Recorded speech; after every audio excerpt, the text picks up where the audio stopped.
This weekend, 8 of the trickiest banana ballers will compete in the most important competition of their young careers. 4 bananas, 4 party animals, but only one champion. Welcome to the Banana Ball Trick Play Banana Ball Challenge Bracket of March Madness Challenge, also known as the Dance.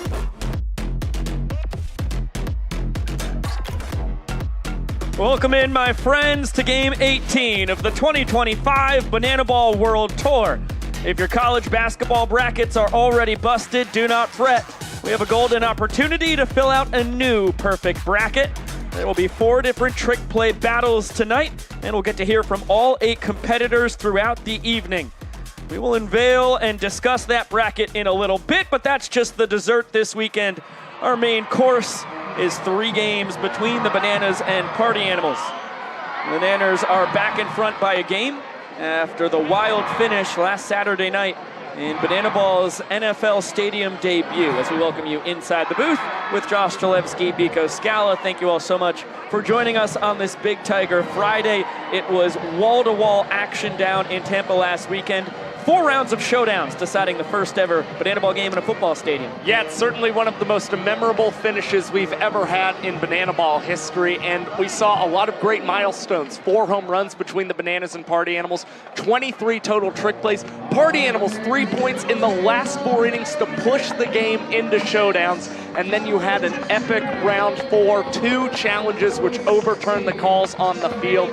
First, Jake Scholes to net the Party Animals 3 points, and then DR's tricky slide, which netted the Bananas the win as they enter 1 game better than the Party Animals this year. A lot of history last weekend, a lot of history on the line this weekend. We have Jake Scholl 4 hits shy of joining the 200 hit club. Dan Oberst over on the Nanners side, just 1 knock shy of reaching that 200 hit plateau. Yeah, and we could very well see Dan accomplish that feat here tonight. He has been one of the most prolific bats in Grayson Stadium since 2022. And for Jake Scholl, the way that he has been hitting all tour long, it is not out of the realm of possibility that we see him collect 4 hits across this 3-game set. Well, for more from Dan, let's get it down to the field to Sam Bauman. Hey, Biko, Josh, thanks. Yeah, I'm here with the man who is on the precipice of history. That would be hit 200, just 1 away for Dan Oberst here. Dan, what has propelled you to this milestone now within your reach? Yeah, I mean, obviously a lot of great hitters on our team that I talk with. But, you know, being around Skoll and Hampton over the past 3 years, we talk a lot of hitting and pick each other's brains, and they've helped me a lot as well to be consistent. So. Well, Dan Oberst obviously being wildly humble. I don't know that he believes anything he's saying there, but let's toss it over to Drake Toll, who has Jake Scholl. Well, that was kind of pointless. Jake, you're 4 hits away. You're going to get them in your first 4 at-bats tonight. How good does it feel to kick Dan's butt? You know, as a hitter, we like watching other hitters. So as far as me barreling balls up, Dan barreling balls up, you love to see it as a hitter, so that's what I'm looking forward to. I think what Jake is trying to say here is that overall, Jake's not trying to say anything, but I think Jake said exactly what he gets gets 4 before Dan There's gets no way 1. he just And it needs only one makes hit, sense and because it's Jake way has the best easier.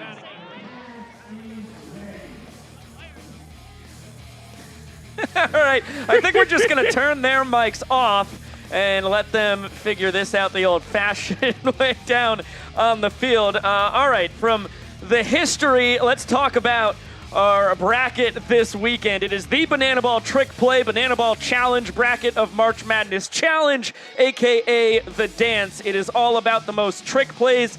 The final 8 competes tonight. The Elite 4 will compete tomorrow, and the final 2 will compete for the championship on Sunday. And to advance to the Elite 4, it will be determined based on the guys who have the most trick plays in tonight's ball game. Now, if we have any tiebreakers tonight, those tiebreakers will first be decided by the overall difficulty and their trick play score tonight. If we happen to have a tie after that, it is also going to be dependent on if they missed any trick plays in the game as well. As you get a look at the bracket, you have a Savannah region, a Grayson region. It is Cox and A-Cup, the respective 1 seeds in their bracket, or in their regions. Yes, that's right.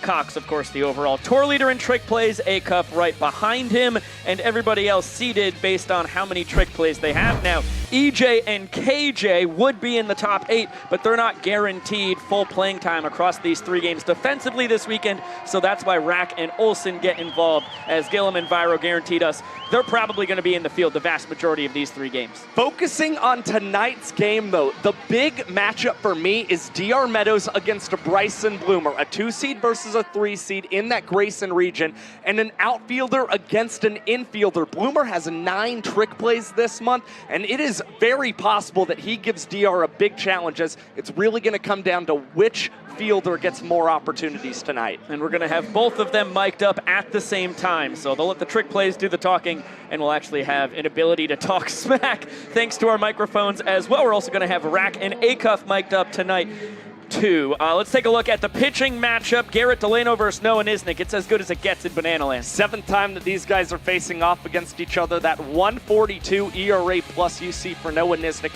is the best mark among all starting pitchers on tour this season.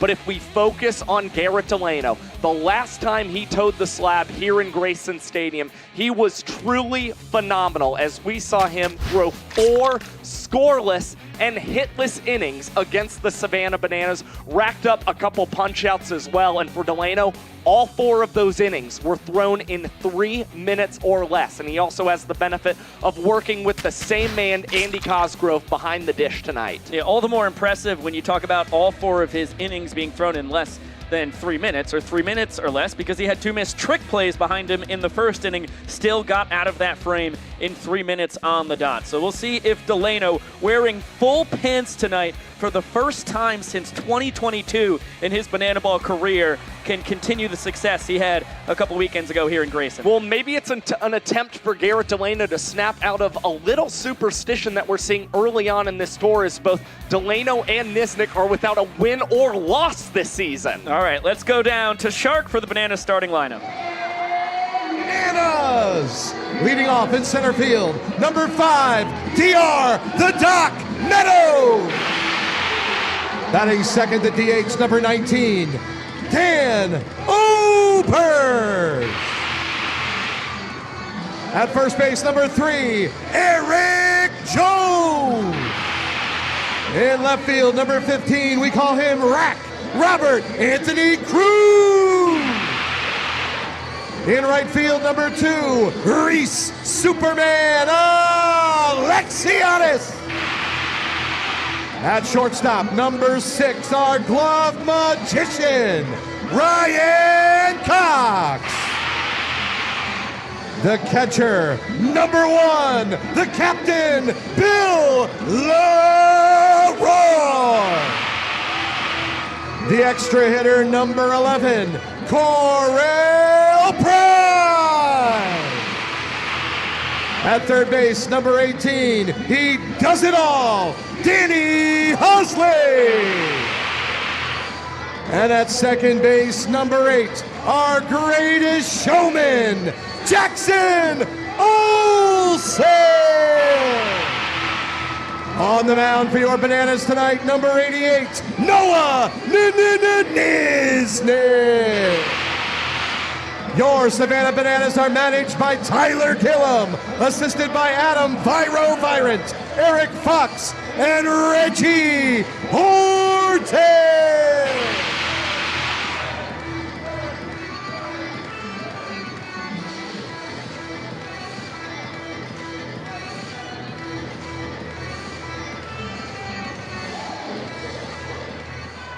Fans, please rise and remove your hats.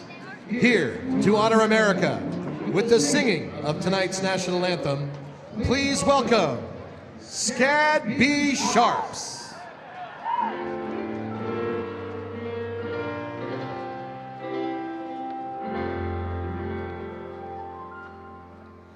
Oh, say, can you see by the dawn's early light what so proudly we hailed at the twilight's last gleaming, whose broad stripes and bright stars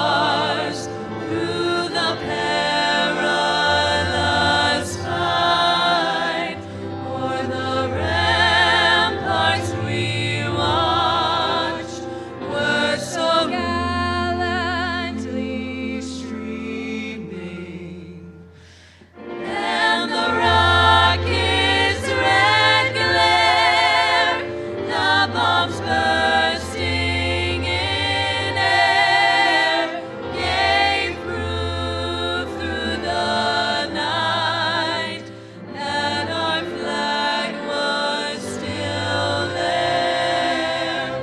Oh, say does that star-spangled banner yet wave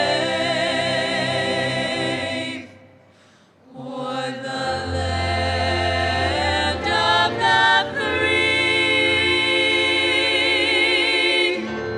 the home of the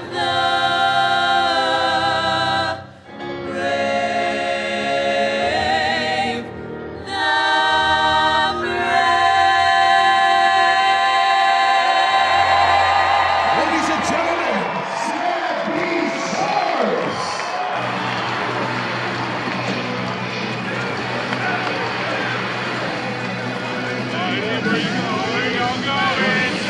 You are watching Game 18 of the 2025 Banana Ball World Tour. Happy Big Tiger Friday. You know it's going to be a heck of a night when the conductor of the national anthem is rocking a Hideki Matsui jersey. Fire me up. Down in the Peach State, Godzilla. That's what I'm talking about right there.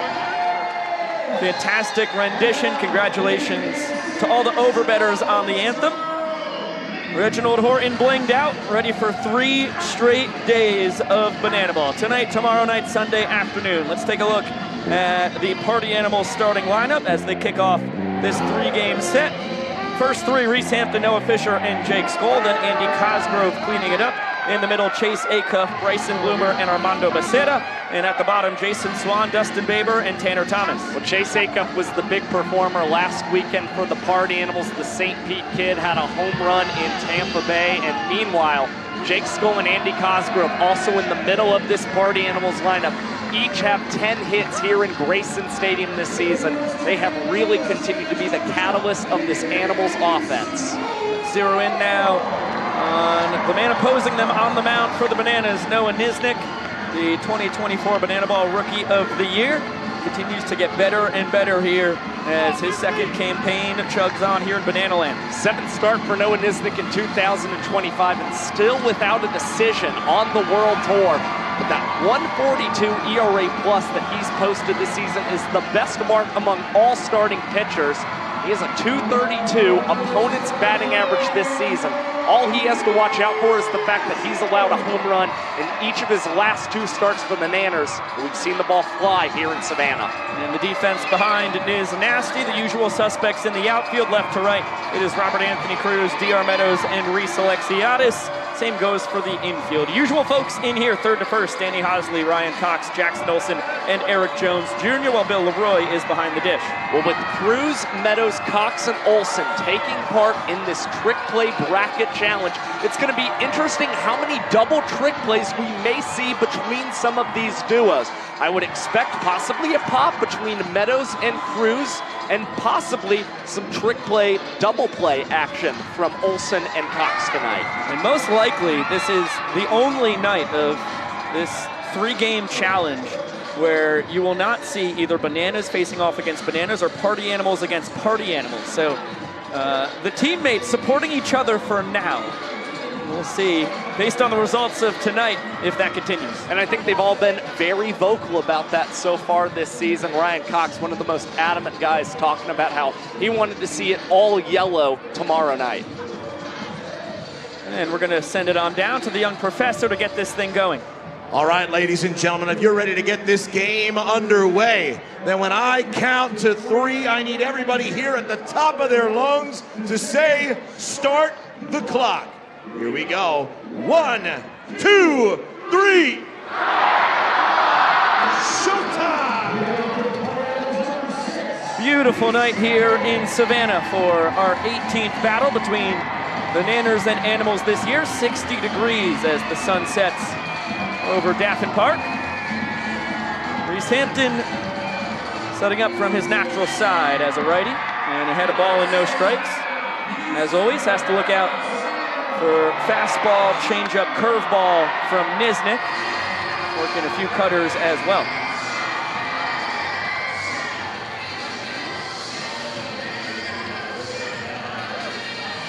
Hampton, one of the more accomplished hitters in our young sports history, goes back to the 2022 World Tour. Slow start here to 2025. Yeah, Hampton batting just a 192 entering play tonight. Fortunately, he has a 286 on base percentage this season and has drawn his fair share of ball four sprints. That's still been a strong suit of his as he pokes this one the opposite way past the diving glove of Jackson Olsen. And Hampton with a little bleeder into right field and a leadoff knock for the Animals. That's an excellent piece of hitting right there. Sends it through the 4-hole, lets the turf do the rest of the work. That's why he's up there. Pedigree, 2023, he put together one of the best offensive seasons in Banana Ball history. He was no slouch last year either. And Noah Fisher muscles this one deep out to left center. Cruz battling the sun, makes a running snag. And will fire it in as Hampton heads back to first. Rack, a part of this trick play challenge tonight, had to battle the sun to make that play. So tough for him to get in the trick play department early. But it's a big first out for Noah Nisnik as Jake Skoll, one of the best bats on tour, now steps in the batter's box. Really who loves to see that last play, at least lack of a trick play on it. Chase Acuff, the 1 seed, over on the Grayson side of the bracket, who is facing off against Rack tonight. Quick 0-2 count now on Jake Skoll, the tour leader with his .423 batting average, team leader with his .488 on base percentage. Former first rounder has been stupendous here in his 5th Banana Ball World Tour. Right here, down on 3 strikes though. Nisnik breaks out the changeup, picks up a big K. Well, a mix of speeds for Noah Nisnik, going with the heater first, then a slow curve against Jake Skoll, and then his signature strikeout pitch, the circle change, allows him and some of his guys to get in on that stanky leg strikeout celebration. We got the tail end of Vincent Chapman breaking up Cosgrove and Leroy, the 2 backstops here tonight. That is a mighty swing and a miss from Andy. But they were just doing a choreographed version of Cosgrove's Love Island theme song dance. Former Love Island Australia star. He has been a star in Banana Land as well. Keeps swinging that hot bat. Nice 2-strike approach. Loops that one into left, and the .356 batting average will bump up a few ticks as Mark Smith, the designated runner, will take Cosgrove's spot at first. He's been the best batter against Noah Nisnik so far in 2025, entering play with a .455 batting average against the left-hander. He's also batting over .400 here in Savannah. Chase Acuff steps in. Bounces this one to Cox, who bobbles it, tries to flip it behind his back to second, will not be in time. It's gonna go in the book as an E6, but you know Cox was thinking about a trick play there. We'll get another look just to double check that scoring. The ruling jaw. I will lean E6 for now. There is possibly the question of whether he was trying to go between the legs and kicked that ball away. All right, put it under review. That is the 2nd level of tiebreakers, so in our bracket this evening, that could loom large. 2 balls and no strikes on Bryson Bloomer. Nowhere to put him. Bags are juiced. That one clips the bottom of the zone. Bloomer fantastic here in his 3rd tour. 2-2 count now, hitting .328, reaching base at a .446 clip. He's been so consistent. 3 ducks on the pond for him, 2-2.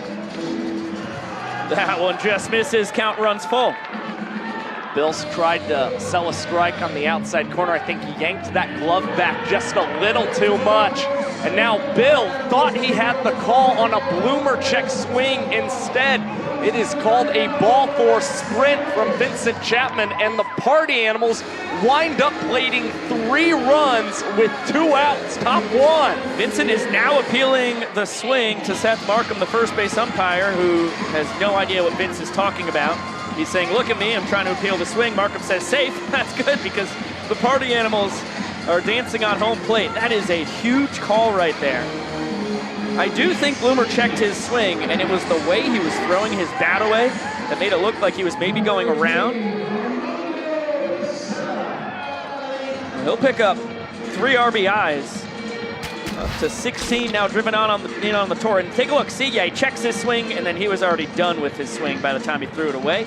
I understand why Nisnik and Leroy requested the appeal. Terrific replay there from our folks in the control room. Quick 0-2 count now on Armando Becerra. 3 runs home, Bloomer off of second. Big bender. Tries to front door it in there. Comes in high.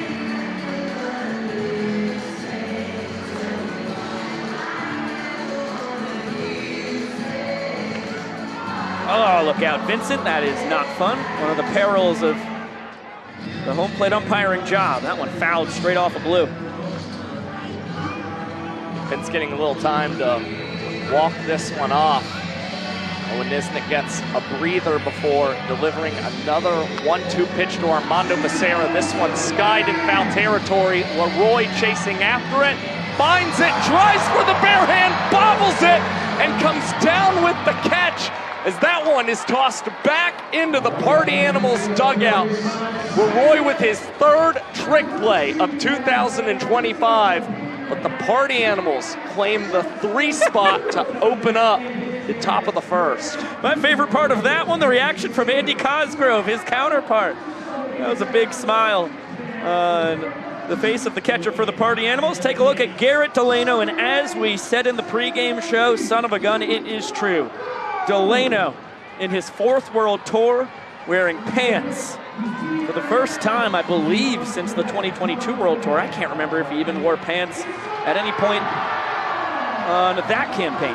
It is certainly very surprising. It's almost one of those cursed images, if you ask me. Either way, Garrett Delano is making start number 7 this season and owns the 4th lowest average minutes per inning mark on the Party Animals, averaging 3 outs in 4 minutes and 21 seconds. He enters with a 2.84 earned run average here at home, and he's looking to build on that tonight. And the defense behind him, left to right in the outfield, Fisher, Hampton, and Skoll. 3rd to 1st in the infield, Bloomer, Acuff, Baber, and Swan, with Cosgrove handling the catching duties. Well, none of the Bananas, at least the Bananas involved in tonight's trick play challenge, were able to get a trick play in the top of the 1st, so it's an opportunity for Acuff, Baber, Bloomer, and Hampton to try and put some pressure on the boys in yellow early. Liner out to left, Fisher ranging over, will grab it. Well struck by the doctor. Tracked down by Fish. 1 pitch, 1 out.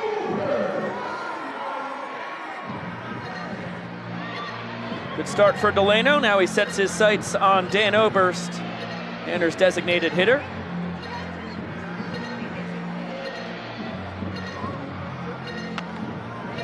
And fastball just misses.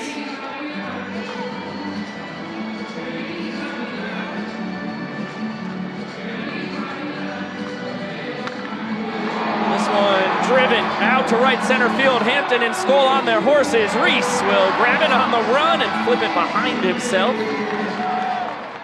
Andrew Bartman, second base umpire, going to say the catch was made before the ball was flung out of his glove. It's back-to-back running snags for the Party Animals here in the bottom of the 1st inning.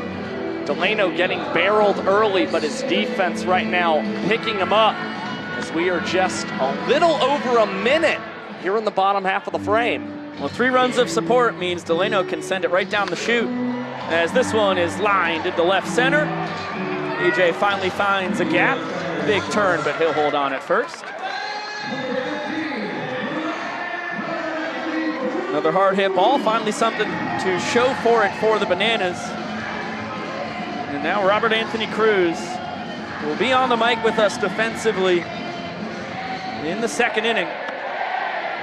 Trying to pass the baton on. Mainers need to bring one more guy up to the plate before they can think about tying this inning. Delano not thrilled with the lack of strike call there. Ball and a strike now. Delano a 5-pitch guy, 2-seam, 4-seam cut fastball, curveball, and changeup. There's the change.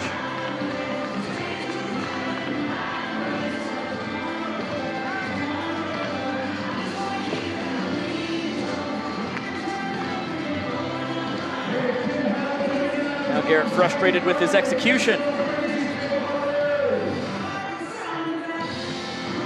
Hitters count to the tour leader in homers. Rack tried to launch his 6th long ball of the year, fouls it straight back. He has a home run in 5 of 7 series this season. Makes sense he wants to swing for the fences yet again. Now we will get a payoff pitch as EJ will be off and running on Delano's delivery. And bounced foul, we'll get to do it again. Nice snag over there by Viro, coaching first base.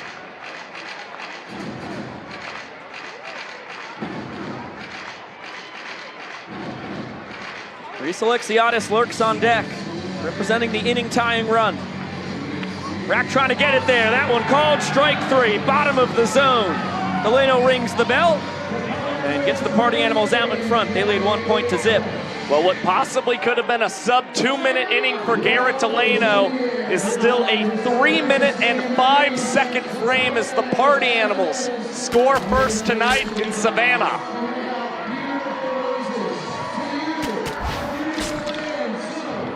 With the party animals up by 1, we head to the 2nd inning. A reminder that you could join us at sea on the 2nd ever version of Banana Land at Sea. It is going to be a blast, this time leaving from Tampa Bay and heading to Cozumel, Mexico. We'll have all 6 teams from the Banana Ball Championship League aboard. It'll be February 9th to 13th next year. It will be the marquee event that kicks off the tour. Yeah, it's going to be really exciting to see what kind of activities all 6 of the teams are involved in. Biko, I know we were hosting some trivia when we were on the cruise last year, and I'm just excited for more memories that we're going to make and maybe some more karaoke performances. Shout out Chad Reese, our technical director, for his incredible Devil Went Down to Georgia. Yeah, he had the best performance by my judging. Malachi Mitchell with a couple phenomenal performances as well. Oh, he loves him some Maroon 5. Well, speaking of cruises, we get to welcome in Robert Anthony Cruz out in left field, part of the inaugural Banana Ball Trick Play Banana Ball Challenge bracket of March Madness Challenge, aka The Dance. Rack, do you have any thoughts on the name of our competition? You know, I think that's a great name. Thank you. Clearly well thought out, so excited to see how this thing goes. You'd be surprised how many focus groups said, yeah, we can't come up with anything better. It's not as short of an abbreviation as Rack, but we think it'll do. It'll play for sure, without a doubt.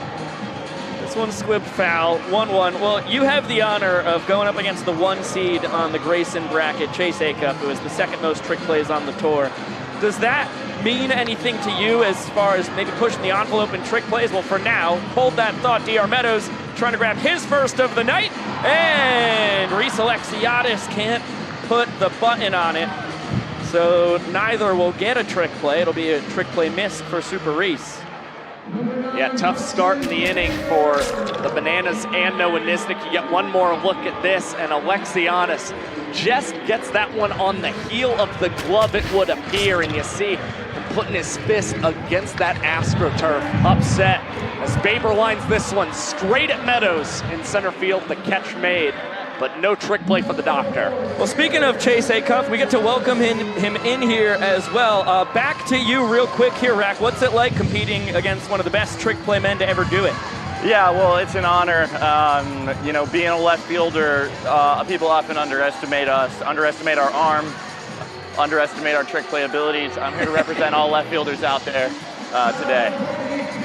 Now Tanner Thomas at the dish behind 0-1. Chase, you're the 1 seed. You are the man who we suspect will escape this Grayson bracket. And if everything goes chalk, face off against Ryan Cox. But are you already looking past a guy like Robert Anthony Cruz here in the first round? No, you can't take it. You gotta take it game by game. Survive in advance, that's the name of the game in this tournament. I need the sun to stay up a little bit longer. Keep racking. But yeah, that makes things trickier for Rack out in left field, no doubt about that. Did you have any thought, Mr. Robert Anthony, on trying to pull off a trick play on that running snag you had? To Fisher? Oh, absolutely. Yeah. You know, part of me was like, send a backflip catch on that. It would have been cool. but another part of me was like, let's preserve our body. We got a lot of season left. Yeah, that was probably a prudent decision. I don't know the physics of how you could have possibly nailed it, but I do not doubt your skills. I promise you that. Oh, I would have caught it for sure. It's just a matter of if I would have stayed healthy or not. Hey, Rack, if someone hits one to the wall and you jump off the wall and backflip and catch it, I'll concede the game. I'll forfeit. Wow! I'm gonna play a little deeper now. There you go. There you go. Oh yeah, Reese Hampton's up. Maybe if we hit around, I might get a chance to hit one to you. I like that. Back to the top of the order. Here's Reese. Single to start that 3-run rally for the Animals in the first. Reason why they lead 1-0. That was a beautiful backdoor bender. Does not get the call from Vincent Chapman. Rack, I go back like 2 steps. 2 steps? Okay, I'll trust you. This is advanced scouting from the opponent. I want to see something that's never been done before. I do too.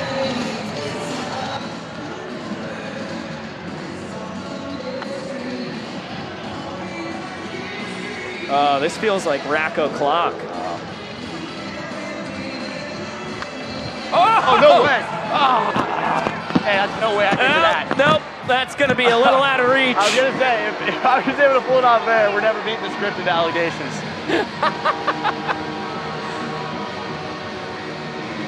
Yeah, not quite. Reese got a good piece of that. Good for him. It was an old baseball game, the bigs, where you could rob home runs that high. We love the bigs. I don't know how we figure out how to get that technology into Robert Anthony Cruz, but I'll tell you what, we'll take a back seat for now because Drake Toll is grabbing Reese. Reese! Hey, dog, offensive explosion so far. Is it all Animals tonight? Well, are you surprised, Drake Toll? I don't think I'm surprised at all. You sound surprised. I'm not surprised at all, Reese. Go, baby, come on. Party on! A 1 count now on Noah Fisher. Now, this is the guy that went to you the first time, Rack. That's true. We are still scoreless as far as trick plays go for our 8 competitors. This is going to be the first one. 2-2 now on Fish.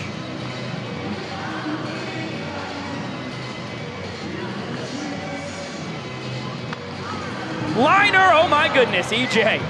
Look out, ball found him. He'll take it to the bag. Playful kick there from Fish. All right, we're gonna say goodbye to you guys for now. We'll bring you back up with Chase at short and Rack in the Bananas dugout. We'll see you guys in a second. Well, we bid adieu to Rack and Acuff. Let's nail down some Banana Ball basics. Rule number 9 is all about showdowns. If you end in a tie, you go to Showdown Tiebreakers.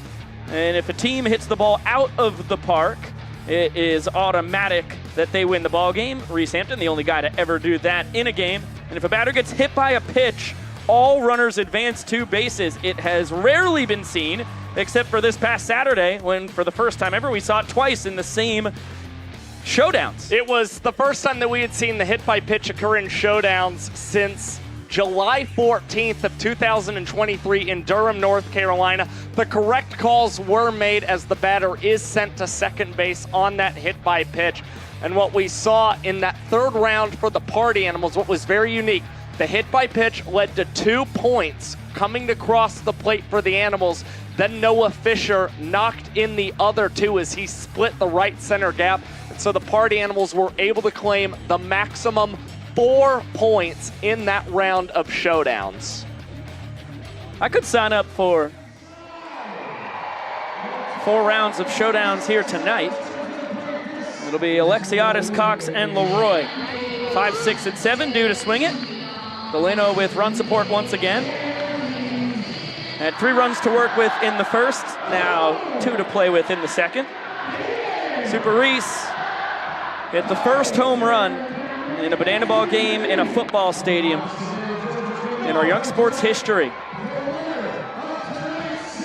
And it really shouldn't be surprising considering he's a guy who said his focus coming into the season was to spray the ball to all parts of the field, and has also tremendously cut down on his strikeout rate. It was 17% last year. It's just a little bit above 9% this year as Cosgrove looks like he got clipped on his finger by a long swing from Super Reese.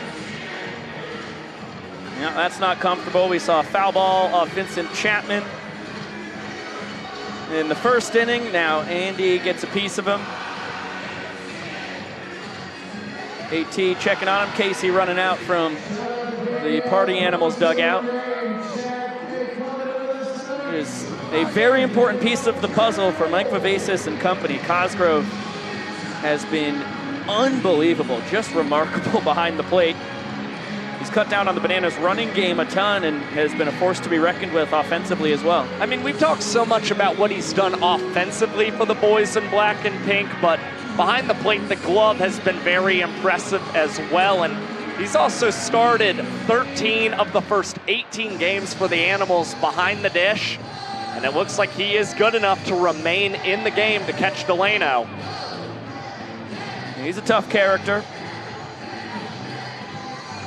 2-2. This one spoiled. It'll go all the way to the parking lot, not catchable by the fans. Still looking for our first foul out to a fan here in Savannah this year. This is the 7th game in historic Grayson Stadium. What a take by Alexiadis. Does not bite on the cutter. That's exactly what we were talking about. Alexiadis trying to cut down on chasing pitches, leaving the zone. Now on the 3-2, he gets one right down the heart of the plate, and this one will bounce off of the turf warning track and over the wall. Leadoff ground rule double for Alexiadis, his 5th of 2025. 7th extra base hit overall. We'll take another look at the swing right here. He doesn't take a whole lot off with 2 strikes. Bat flip to the moon. By hitting .310, a .431 on base percentage. What a weapon in the middle of this Bananas lineup. As Cox bounces this one to Dustin Baber, who'll whip it behind the back to the glove, bounce over to Swan. And Baber is our first man in the trick play bracket to get on the board. Does it in style. That's gonna put some pressure on Jackson Olsen now tonight. You gotta look, multiple tricks here for Dustin Baber. It includes that bounce to Jason Swan. So that nets him a 2-star trick play, which is good when you possibly determine a tiebreaker situation tonight.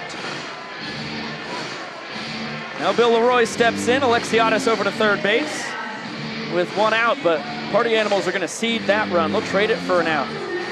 With a 2-run advantage in the inning.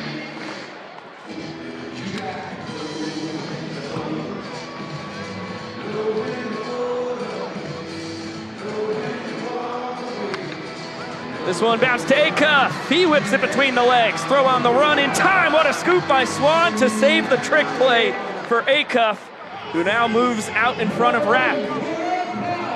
Well, we've seen that's where the adjustment has had to be made for the first baseman when they're playing in Grayson Stadium. You get a little bit of an extra hop off of the AstroTurf in this ballpark, but Swan, EJ, and Prime have done very well at being able to adjust accordingly to preserve outs and trick plays like we just saw.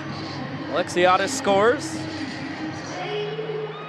So now a 2-1 lead in runs here in the 2nd inning for the Animals. A ball and a strike on Correll Prime.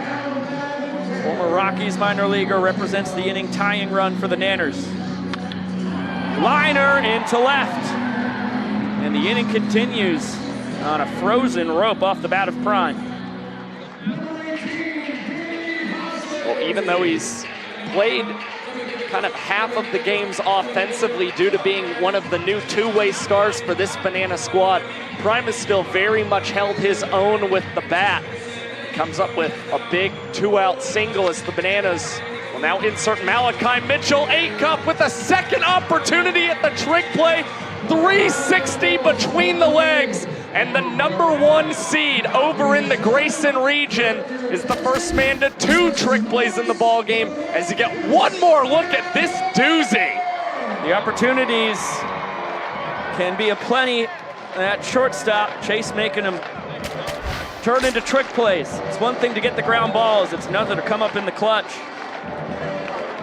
So he's up 2-0 on Robert Anthony Cruz, who heads back out to left field, hoping to produce an answer as the Banana Band blasts away.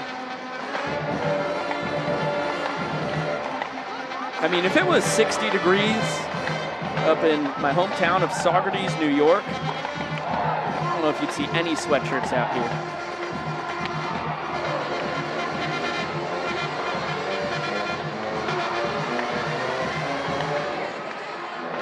You would think it was 30 here. 60 on the dot. Just a beautiful inning for Banana Ball. But I'm not one to shame folks for layering. I'm ashamed to say it, I have layered. You have 3 layers. Polo sweater and the bananas jacket, yes. I was just not built for times like these.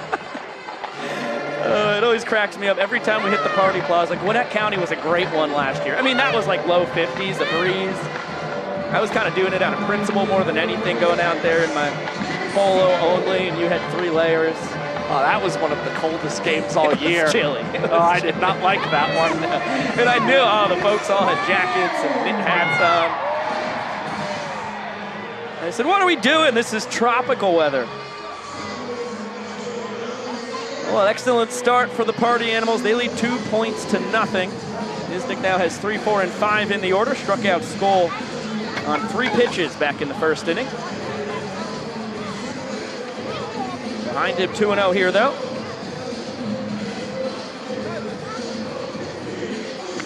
Skoll, the extra base hit king as well here.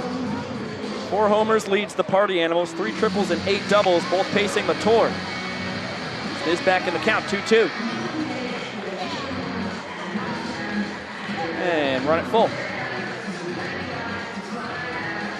Cosgrove on deck, Acuff in the hole, payoff pitch. That one bounces in, Skoll's got great wheels, loves to push the lever here. Oh my gosh, disastrous sprint defense by the Bananas. Skoll stands up at third base.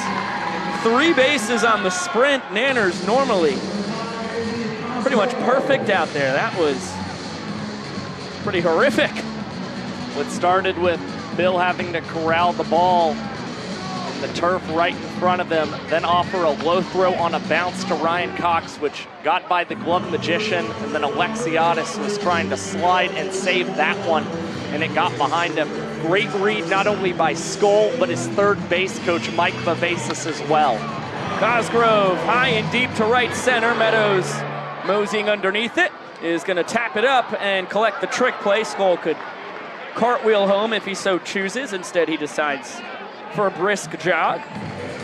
And another look as DR Meadows on the sac fly grabs his first trick play of the night. Well, he's paired up against Bryson Bloomer in this competition, so now Meadows one ahead of the Party Animals third baseman, who is down there as a part of a very unique celebration. And there you see it. We haven't seen much of the worm this season, but it's back here in night 1 in Savannah from Jake Skoll.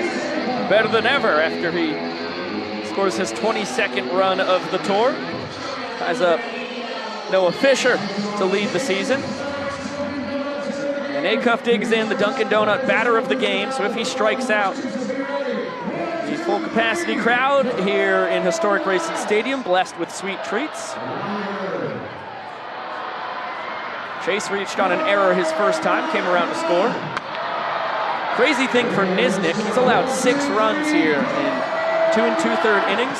The one that just came home was the first that was earned. First 5 were unearned. It was an error that extended the first inning and a trick play missed that allowed Swan to reach. And extended the second. How about Acuff muscling up and leaving the yard? Chase has the juice once again. 3rd bomb of the tour. He now has homers in 2 straight games. Well, he said he might give Robert Anthony Cruz an opportunity to make a play. Instead, this one sails over the left field wall, and the St. Pete kid continues to stay hot in the power department as he dons Mike Vivacis' coat and does a power stance walk down to home plate with help from Sean Fluke. Lialios on the camera. Acuff called his shot down in Raymond James Stadium, said he was going to put it out to right center. This is where the 50-foot net ends. He did that. I'd love to know if he said that he was going to bomb one about halfway up the left field landing here tonight. That was a no-doubter. Now Bloomer steps in. He had the sprint with the bases loaded. And that drove in 3 in the first, led to the inning win for the Animals. Definitely an impressive piece of hitting for Chase Acuff, but he was also aided by the fact that he jumped ahead 3-1 in that count. Noah Nisnik didn't want to offer the ball for sprint, so Acuff got one right down the middle. He did not miss it. Nice curve there to even up the count. He's working quickly as Bloomer cues that one foul. Grayson's been so tough with 2 strikes this year. 9 sprints compared to just 4 strikeouts. And he squares this one up out to left center. Cruz is not going to be able to get there. It's one hop off the wall. Bloomer cruising into second. He will pump the brakes right there. 5th double on the tour for the Boomer. Bloomer's been very well at protecting those 2 strike counts, has just a 5.4% strikeout rate, the 2nd lowest on the Party Animals. It's impressive. And you see once again, not only his ability to protect the plate, but to continue to hit for power as Jackson Olsen fields this one under the legs, flips to Eric Jones Jr., and he tries to add a little extra sauce, though it does not pay off. EJ with the trick play missed. A 3rd run in the frame for the Animals. Well, that's tough for the Bananas, obviously. A 3rd run comes across. The main objective here tonight is to win the ball game, but sad for Jackson Olsen. Can't get on the board against Dustin Baber. Alexiadis is going to catch this the old-fashioned way. Not try and do anything crazy. And now 2 down.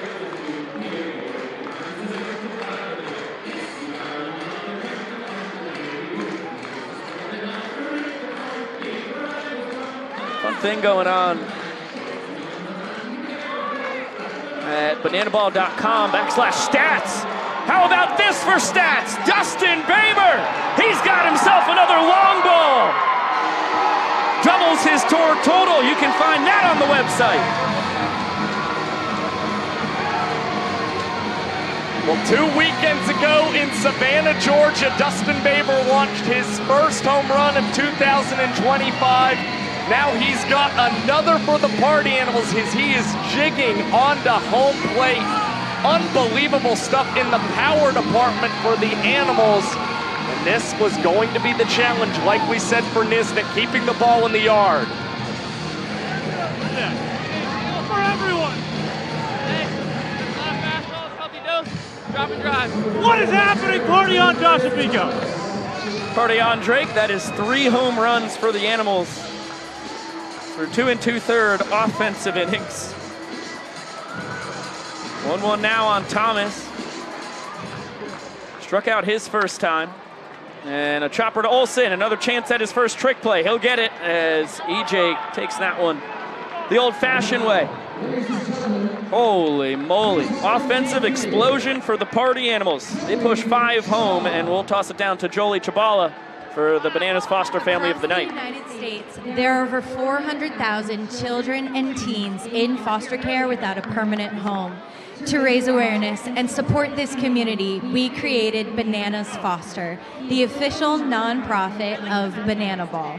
Our organization is dedicated to celebrating the foster care community while educating and inspiring others to get involved. Tonight, we are celebrating the Payne family. Tyler, Amanda, and their 4 biological children were supporting foster families when they decided to become a foster family in 2020. They have been awarded the 2023 Foster Parents of the Year for their impact in the community, and in total have welcomed 13 children and teens into their home and are currently parenting 7. Fans, please help us celebrate the Payne family for making a difference right here in the Georgia foster care community.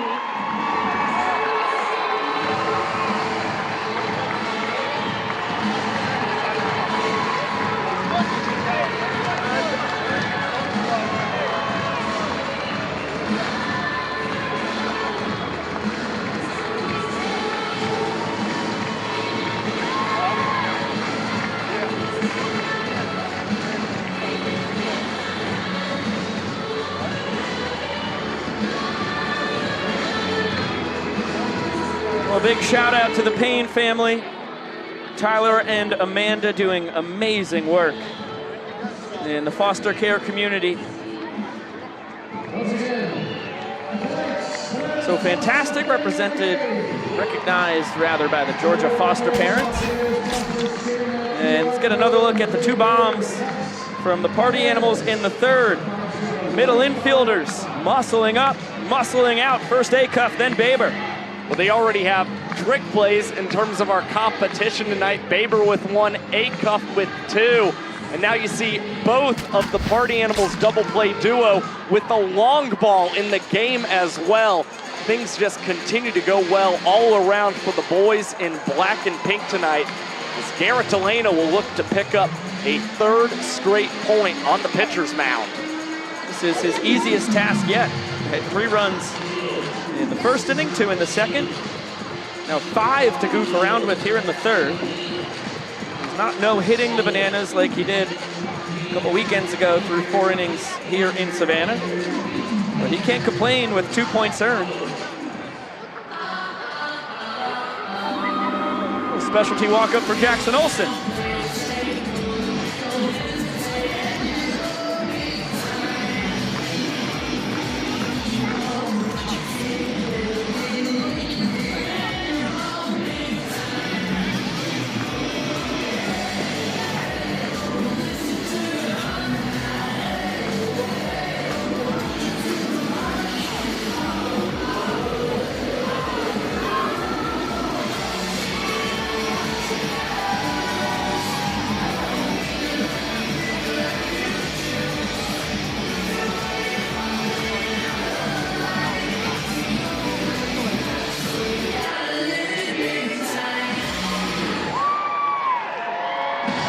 Just makes too much sense to have Jackie headlining a big-time Rush walk-up.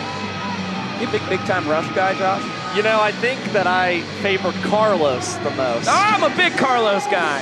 Yeah, he's just too funny. He was funny. A lot of slapstick comedy from that guy. All right, Chase A-Cuff, what do you got, buddy? Tip it up. Baber getting involved. No, it falls to the turf.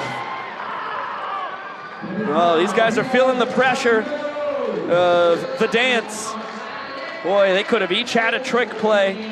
Baber trying to send it to Bloomer, sent it straight to the AstroTurf. And you can see the way in which Baber tipped that. He tried to force it just a little too much over to Bryson Bloomer to make sure that he could collect the trick play there.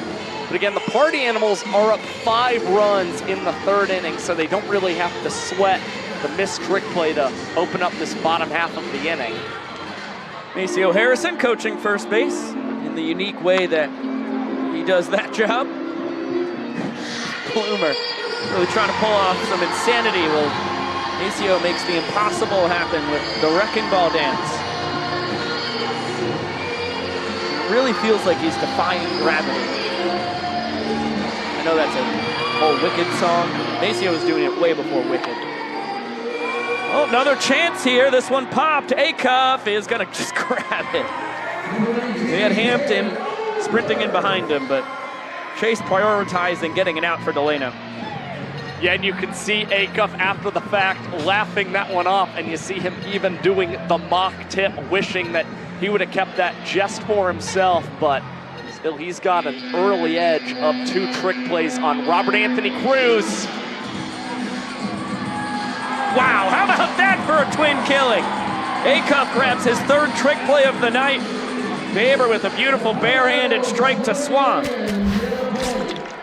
You get another look at the double play. A-Cuff with a bounce pass in a trick play. And Garrett Delano picks up a 1 minute and 38 second for the Party Animals as well. They are dominating early up 3. Let's get it on down to the field for Pooper Scooper. So we have a little race in mind. I've got 2 guys all the way down my foul line. He's got 2 guys all the way down his foul line. When we say go, we're going to lay down on these bases. These guys have to run all the way down, pick us up, and carry us across that toilet paper finish line. This is the Pooper Scooper race. You know, Professor, I really think that I look like the... Hey, family show. Hey, family show, Zion. All right, sorry. Let's get in position. Let's get down. Our guys are ready. All right, on your mark, get set, go! Well, here they come. I've got Chance and I've got Jimmy. And here they come.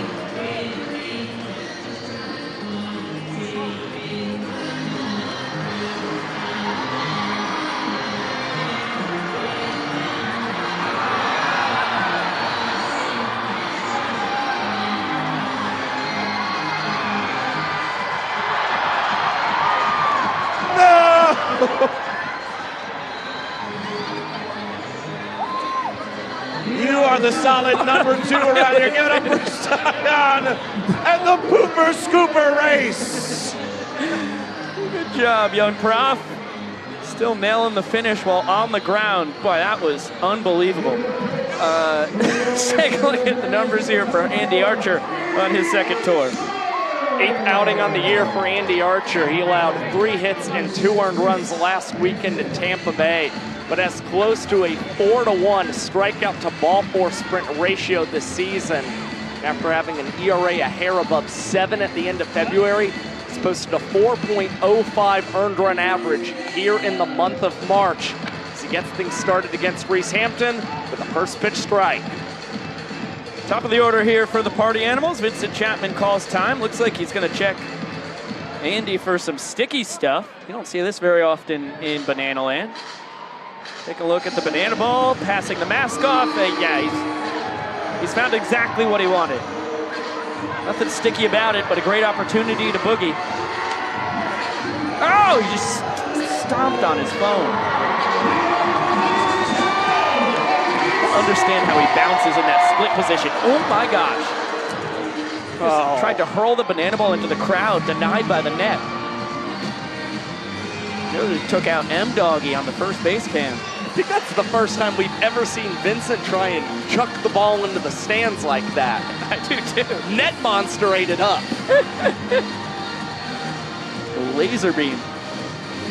Hampton, Fisher, and Skoll here in the top of the 4th. Party Animals have won all 3 innings so far here tonight, trying to tie up this tour, just down a game. 17 in. Archer showing off the cutter right there, one of his best pitches. That spikes a fastball. Hampton does not attempt to steal first base. Ball didn't get too far away from Leroy. Archer's out probably an inning or 2 earlier than he anticipated tonight as Nisnik threw 72 pitches through the first 3 innings. Bananas didn't want to wear him out much longer, and now Archer has a full count against Hampton and misses high. We will see if Reese is off to the races, monitoring the sprint defense. He will be content with 1 base to start the 4th. Oh, what a night for Super Reese. 2 for 2. 2-run homer, pair of runs scored, now a sprint. Only problem is he does not have any trick plays.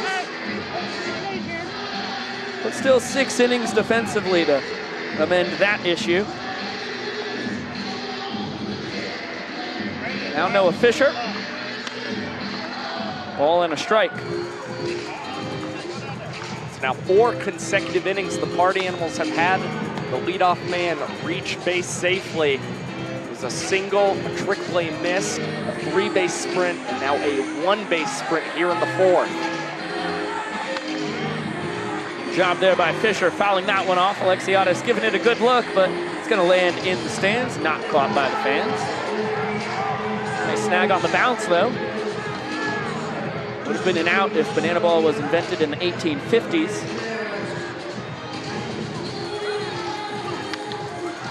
And this one struck well out to center. DR is going to track it down, add a tip drill trick play.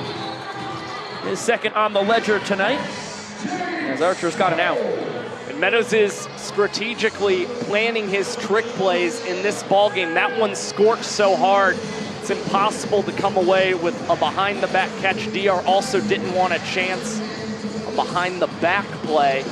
So instead, he opts for a second tip drill, and he's now 2 up on Bryson Bloomer in his bracket. This one bounced to EJ. He tries to field it between the legs. Archer's going to come on in with the banana ball and step on first base. Andy thinks he has his first trick play of the year. Josh Talevsky says no. There's just nothing fluid about that play whatsoever. There's a fluidity aspect. Just trying to maintain the integrity of our game. Yeah, it is one of the more bizarre 3-1 putouts you'll ever see. So now Hampton up to second, 2 down for Andy Cosgrove, who has been terrific in these situations. Ahead 2 balls and no strikes. 1 for 1 tonight, a single. Last time he had a sac fly.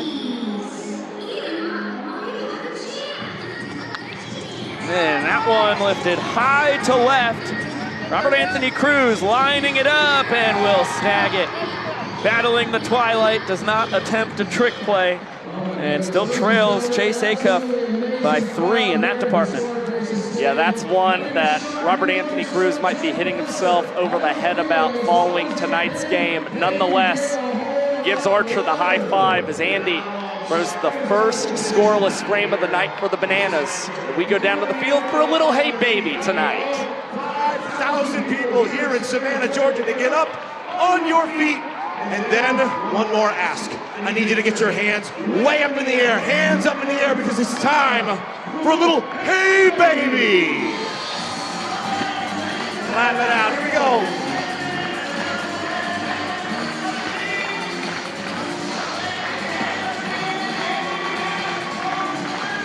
And let's hear you sing.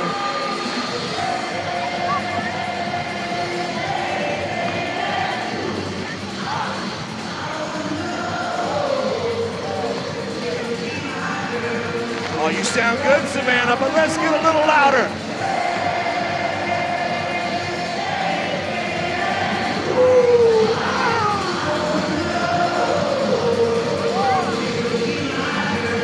Here we go. Keep clapping it out with a shuffle to the left.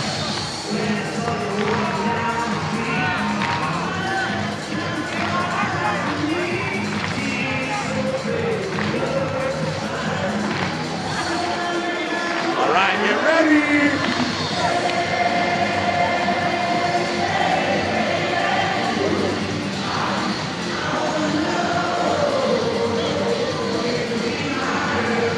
One more time, as loud as you can.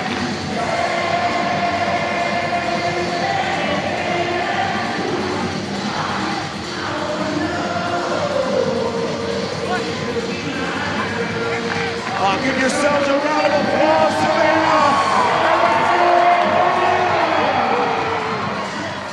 Always warms the heart to see everybody moving it and grooving it to some Hey Baby, where it all began here in the hostess city of the South. We head to the bottom of the 4th. Party Animals up 3 points to nothing, but Delano finally with a little pressure. He's got the beefy part of this Nanners lineup, 3, 4, and 5. EJ, Rack, and then Alexiadis. And for the first time, does not have any run support.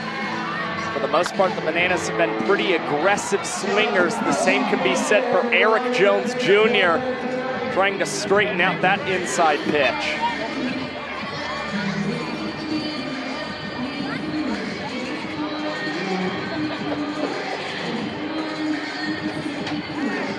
Long wait here. I think we're checking on a fan over there in foul territory.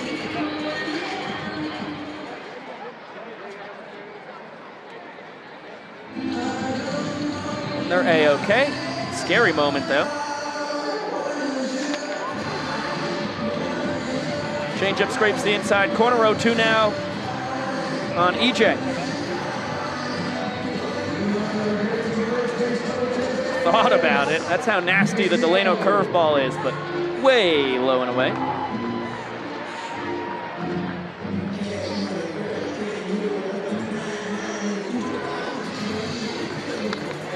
This one chopped over Delano's head. Baber can't make a play. Infield single for Jones Jr. The inning-winning run aboard. Malachi Mitchell being sent out to pinch run. Nanners have a chance to get a point here. Smart decision for the Bananas in the bottom of the 4th. EJ getting on as the leadoff man. The Bananas back in the top of their order. They can place Malachi Mitchell, the designated runner, back in the ball game to run. See if they can cut into the Party Animals' lead tonight. Delano looking for his first win of the year. He does not get a lot of decisions because of how erratic Banana Ball is. Always a roller coaster ride. If he leads with the lead or without it, quite often goes back and forth a time or two before the game ends. I think the pickoff attempt got a piece of flash. Signifies that he's A-OK to the crowd in his unique way. Two-seam misses outside. Ball and a strike here on the former Nationals minor leaguer.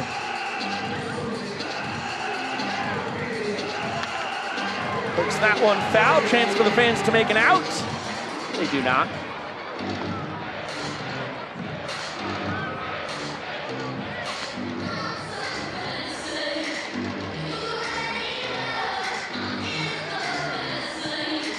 Big 1-2 pitch coming. This one could be two. Baber behind the back, bounce to Acuff, over to first. Not in time as Swan receives it behind the back. Even if he went through the traditional route, speed by Cruz, I think, was gonna beat the wrap. The Party Animals get the force out. Baber picks up a trick play, taking Malachi Mitchell off the bases. He's now back up one on Jackson Olsen in tonight's competition. Cruz fakes a steal as Alexiadis watches that one come on inside. Reese doubled his first time, came around to score back in the second, but that was a part of the Party Animals winning the inning 2-1. Looks like a little confusion on the count there. Everyone's copacetic now.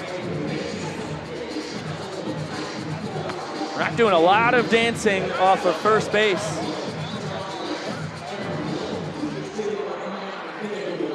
I think in some way Robert Anthony Cruz is just trying to get in the head of Garrett Delano, distract him a bit so he makes a mistake pitch to Alexiadis, who gets underneath this one. Certainly frustrated about it, and wow, how about that? Fisher with the tip to Acuff, and one more tip back to his left fielder. Preserves another trick play in the ball game for Chase Acuff, now with 4 tonight. Yeah, he's running away with it. It's looking tougher and tougher for Robert Anthony Cruz to take down the top seed in the Grayson side of the bracket. There goes Rack. Throw from Cosgrove. Not in time. Nice scoop by Acuff. Tried to grab Rack on the second attempt. Everyone's cool between those two. And Rack doubles his stolen base total on the tour. Still has not been caught. But with 2 outs, it's imperative to try and get into scoring position. If Cox has the single, Rack may get an aggressive wave home. And the ball 4 sprint, if Cox is able to get 4 bad ones, would also lead to a Bananas walk-off here in the 4th. Pitch was a strike. Oh, that one just misses the top of the zone. Reggie Horton trying to use his dancing to inspire a 2-out rally. It's the right man to have up in this situation.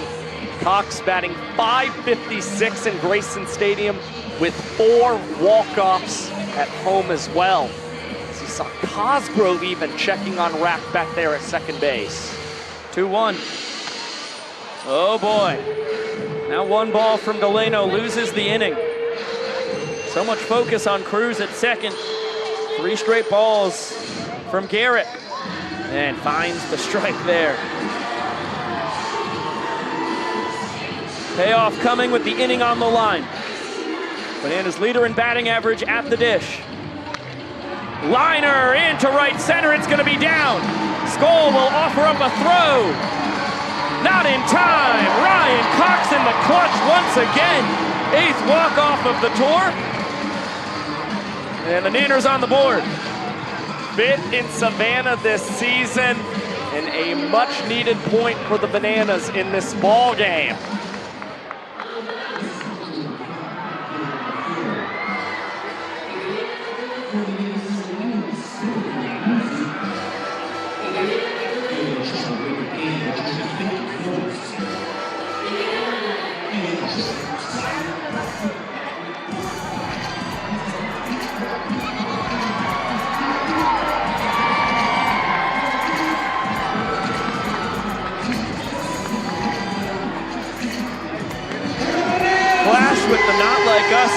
with the Banana Nanas.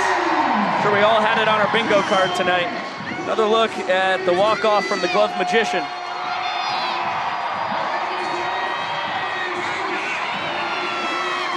And speaking of Coxie, let's get it on down to SB with Ryan and Jackie. Yeah, hey, Biko, Josh. Ryan's still getting himself together. I don't know if you saw, had a quick walk-off. I'll start with our man Jackson Olsen. Jackson, we got the dance going on tonight.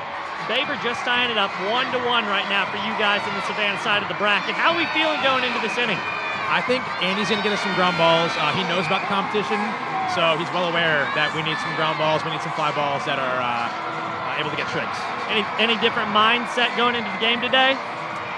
No, honestly, just win the game, win the bracket game, win the actual game. That's it. Guys, just going to win. Ryan Cox, congrats on the walk-up. That was pretty neat. Number 1 overall seed in the bracket. Anything that goes into this mentally? Are you overlooking your opponent? How do you stay locked in? Got to stay locked in. I didn't early. I missed a ground ball with an opportunity, so got to bounce back. Thankfully, got a chance to pick up my team there, but just one opportunity. It's one opportunity to help the team win. Andy's going to do that for us, and we might win this whole thing. You guys want to catch this ball real quick? Is Bill going to throw it to you guys? Yeah. Bill's going to throw it down here, and we're going to make a nice catch with the microphone. I took it off of Sam. Yeah, we're ready. Oh, I think they're not going to throw it down. We'll send it back up to you. Hey, guys, I better get out of here. The show's on. Let's dance. Flee, SB, flee! There he goes. You would never know he was a college athlete. Chase Acuff sends this one to center. And DR Meadows, another chance. He's gonna nail the backflip catch.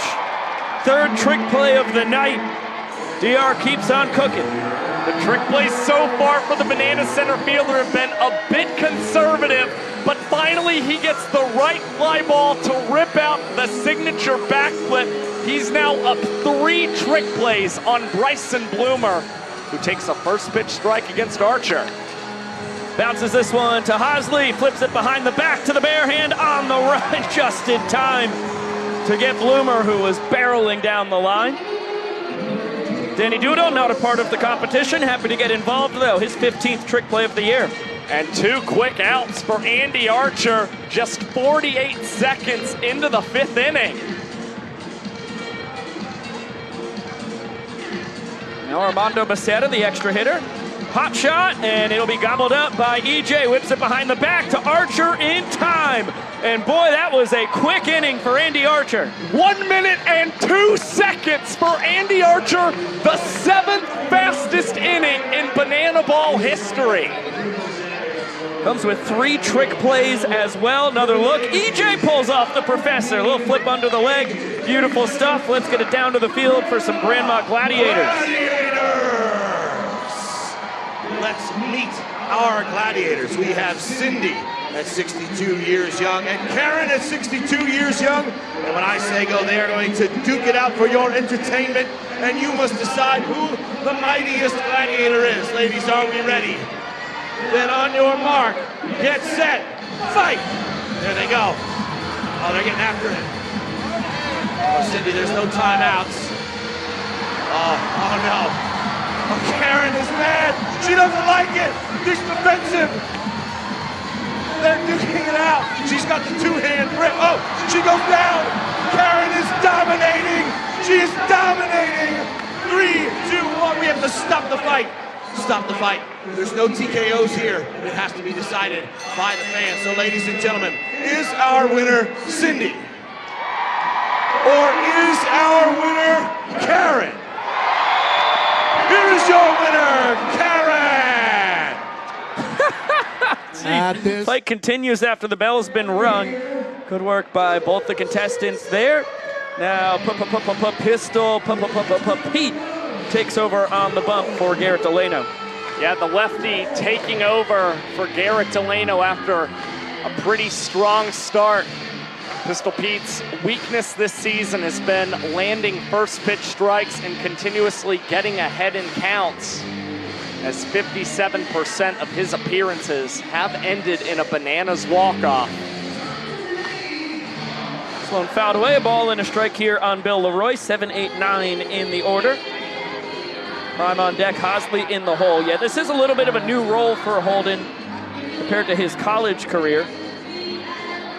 Across his last 2 years, And at the University of North Florida, 28 appearances, all of them were starts. Now, he had no trouble coming out of the bullpen last year, but certainly has been a lot trickier here in his second campaign for the Animals. There's a lot of moving levers for the 6'5" southpaw. Pulling off a trick pitch. It was a very fun windup. Not a fun conclusion, though, to it. Looks like he went with the bounce off the rubber between the legs, sidearm delivery.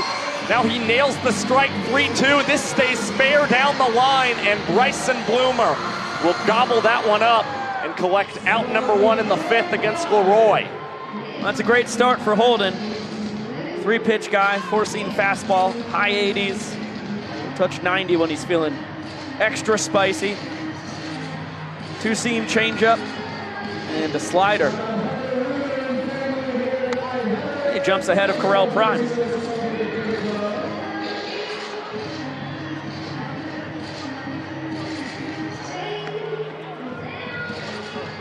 Prime laced a single to left his first time. He's got the oomph to end this thing in style for the Nanners. Nice backdoor bender, Holden back ahead. Both dugouts enjoying the drizzy. Hot shot, gobbled up, what a snag. Laser beam right to the mid of Bryson Bloomer. 2 wildly different plays that Bryson Bloomer is able to make.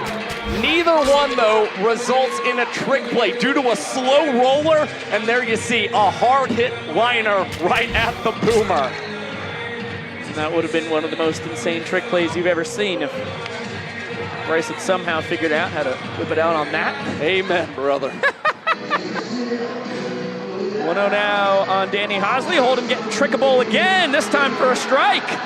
All right, Pete.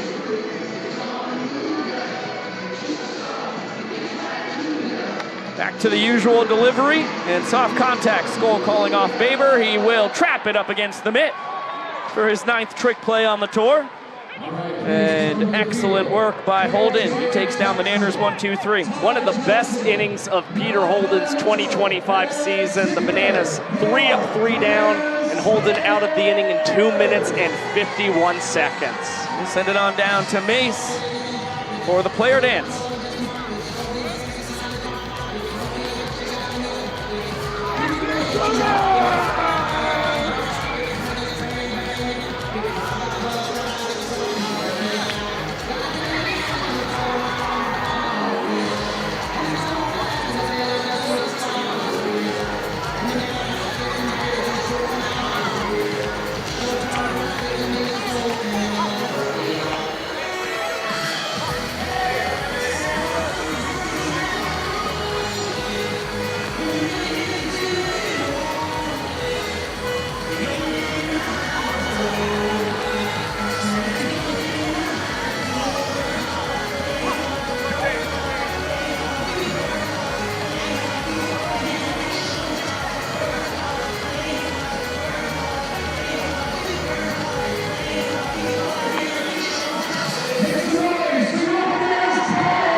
Fun stuff there from Maceo with Flash, KJ, Ziggy, and Ty all in on the action. And now I think we're going to get something special from Jason Swan, who is set to lead off the top of the 6th, with Baber and Thomas due to swing it after him. All right, Swanee, you've got the floor.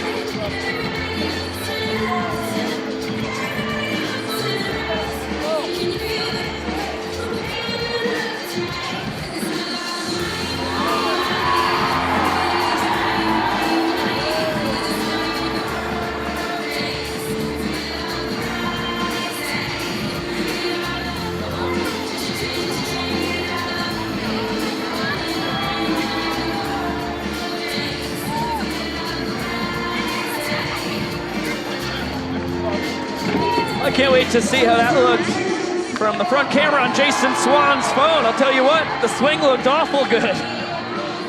Well, Swan is going down to first base, possibly taking a selfie or maybe a video. And that single was cash money, homie. No doubt about it. Let's bring in a guy who knows all about cash money. DR Meadows out in center field. Howdy, y'all. What y'all doing? All right, Bloomer, welcome to the broadcast as well, buddy. I'm just collecting Benjis, don't mind me. Hey, but can we talk about some trick plays real quick? Let's talk trick plays, Bryson. All right, DR, congratulations, man. 3 already. I've got 0. That's true. That brings me to my next lesson, and that is the probability of statistics. May I ask, how many trick plays does Bloomer have? I'm coming off a weekend in Savannah where I got like 9 or 10 ground balls. That's a statistic anomaly, so right now we're fighting the law of averages. Yeah, Are you Bloomer, all following? Bloomer's at 21 on the tour. DR, you're now up to 31 with your 3 tonight. I'm following Professor Bloomer. Thank you. So, how many does Bloomer have tonight? Oh, panic. Anyways, brings me to my next point. Okay. Let's hope for like 6 ground balls right here and take this thing from DR. Sorry, DR, love you. DR, you got this line dance in your back pocket, huh? In my back pocket. Can y'all hear me? Oh, we got you, baby. How many trick plays Bloomer have now? I don't think he has one, does he? He's got 0. Bloomer can't hear you. I can't hear Bloomer either. And you can't hear Bloomer, so I'll be a translator for the 2 of you. We got pop this high fly ball left pop field. it! Oh, no. Okay. Good play-by-play, Bloomer. All right, thank you. How many does A-Cup have? Oh, man. A-Cup's got 4, man. Yeah. A-Cup's got 4. I've been on him hard. I want him pushing. I want him going for 7 tonight. Chat, clip that. Yep. You heard me. I heard you loud and clear, Bloomer. DR did not, unfortunately. I know. Let's ask the chat. Okay. Chat, type a 1 right now if you think that Bryson Bloomer is going to take this away. I can hear Bryson Bloomer now. You got him. Hey, DR. Hey, Bloomer. Hey. Chat's about to type a bunch of 1s because I asked them to because they think that I'm going to win in the last 3 innings. Chat, Bloomer's cooked. I have purposely tried to not roll out to Bloomer tonight, and That's true. I haven't hit you a fly ball either. I've always been part of the problem. Now, what should the chat type if they think that you're going to hold on to it, DR? The doc is always here if you need him. Okay, so if you think Bloomer's going to win, you type a 1. Yep. And if you think DR's going to win, you have to type the doc is always here if you need him. Yep. That makes sense. Boy, one of those is way easier than the other. And that's why I can't see the chat right now, but I know there are thousands of 1s in there. Am I right? Oh.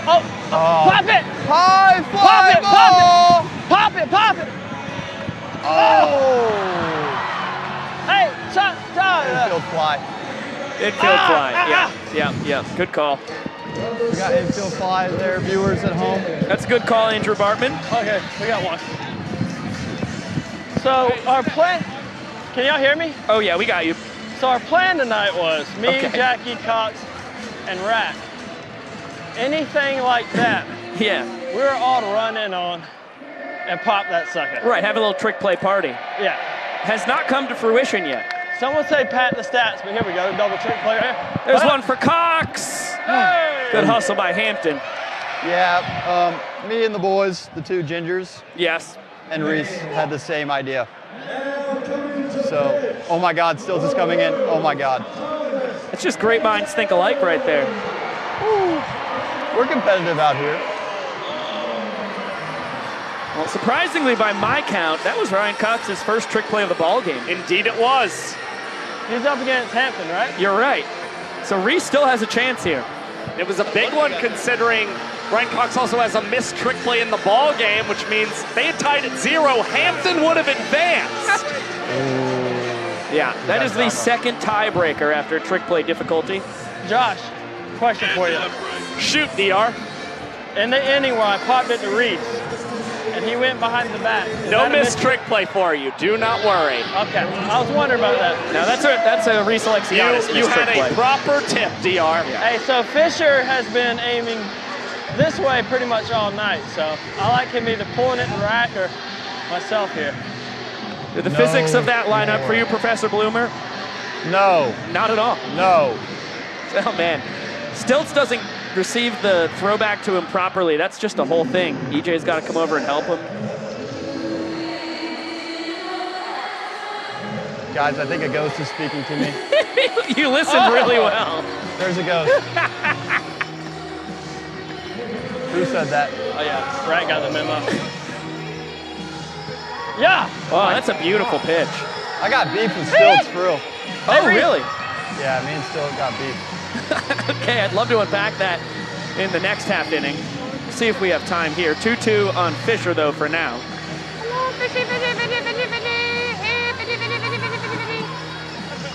That's got to work. Stilts loves fishing. Oh! That's outside. That's outside. No, the chat they're is not. spamming ones. No, they're not. Chad, I love I am you, seeing a couple of the Dakas here for you, though. Oh, my God. It's a good fight. I was about to hit him. Take out his legs, Fish. Works every time, I've heard. Can I change my wording for chat? Yeah, you can do whatever you want. Can we go check up? Check up. Put check up in chat. It's a lot simpler. Another 3-2. No. Noah Fisher. No way. Deep to left. Cruz on his horse. Makes a leaping catch at the wall. What a Fish nearly took Stilts to the land of good and plenty. Type in L for Noah Fisher. He has 4 barrels tonight and 0 hits. Spam L's in the chat. Well, it may be L's for the party animals, but that was a big W for Robert Anthony Cruz, an adventurous route. And Archer and Stilts hold serve in the 6th inning. All right, Doc Bloom, we will be right back with you guys as DR is due up second in the bottom of the 6th. But now we check in on the Banana Ball Trick Play Banana Ball Challenge bracket of March Madness Challenge. You can see Cox, the #1 overall seed, just got his first. He's up on Hampton. Baber leading Olsen at the bottom of the Savannah region 2-1. DR up 3-0 on Bloomer while we keep them on the mic. And then in the bottom of the Grayson region, Acuff dominating. Well, the Grayson region looks all but decided here tonight. Meanwhile, the Savannah region is still wide open. Reese Hampton will have some opportunities to see if he can catch Ryan Cox. If he can go for the tie, he could win and move on in tonight's game. Meanwhile, Dustin Baber and Jackson Olsen, the second baseman, have tried to maximize their opportunities on the right side of the infield. And important to remember, Olsen had a second trick play. EJ could not finish it up over at first base. Same thing happened for DR in right center. Alexiadis couldn't put the bow on his tip drill trick play. Ryan Rodriguez taking over on the mound for the Party Animals as we welcome Bloomer and DR back into the broadcast. See DR, he's about to hit. You think Sexy Mexi has got what it takes to get you a couple grounders here, Bloomer? Absolutely. I think Bloomer's right. Oh, DR, you think you're going to give him a chance? I'm gonna try to not hit it to anybody. Okay, that's a really smart plan of attack. That always doesn't work though. That either means a sprint, a home run, or a strikeout. Or a steal a first. Right. No, or he could, I mean, I guess he could hit the ball like to the wall. It's really not at somebody. That's true. Somebody could collect it. Oh my God. Jackson Olsen's not hitting it at anybody. 2. Flare to left. He represents the inning-winning run at first base. Oh my God, guys, look. Look who's hitting right now. Be ready, Bloomer. Chat, everybody lock in right now. Type LOCKIN. Lock in. Let's go. Come on, lock in. I'm gonna lock in with y'all. Oh. Good blinks, DR. Rodriguez always tells me to like wear a helmet when I go to hit. Oh I think you always should wear a helmet when you hit. Hey, Josh, this is my perfect chance to not hit it to anybody. Yes. I did not know. Tell me a strike, Rodriguez. Field is wide open. I'll somehow, right in the 6-hole, DR. I will always hit it to Bloomer. You're going to hit it right to me, and I'm going to run to second base. All right, I'm trying to hit it to Go Bananas. Actually, no. Yeah, Go Bananas is looking pretty juicy. No! No! What are you doing? One opportunity, as they say. You know what they say? Shoulda, woulda, coulda. Just a reminder to everybody at home, it's a lot harder to hit a ball than it looks like. Oh, that was nasty. All right, here we go. That was a nice pitch. Lost. Let's go. Bloomer, that was your chance there, buddy. Come on.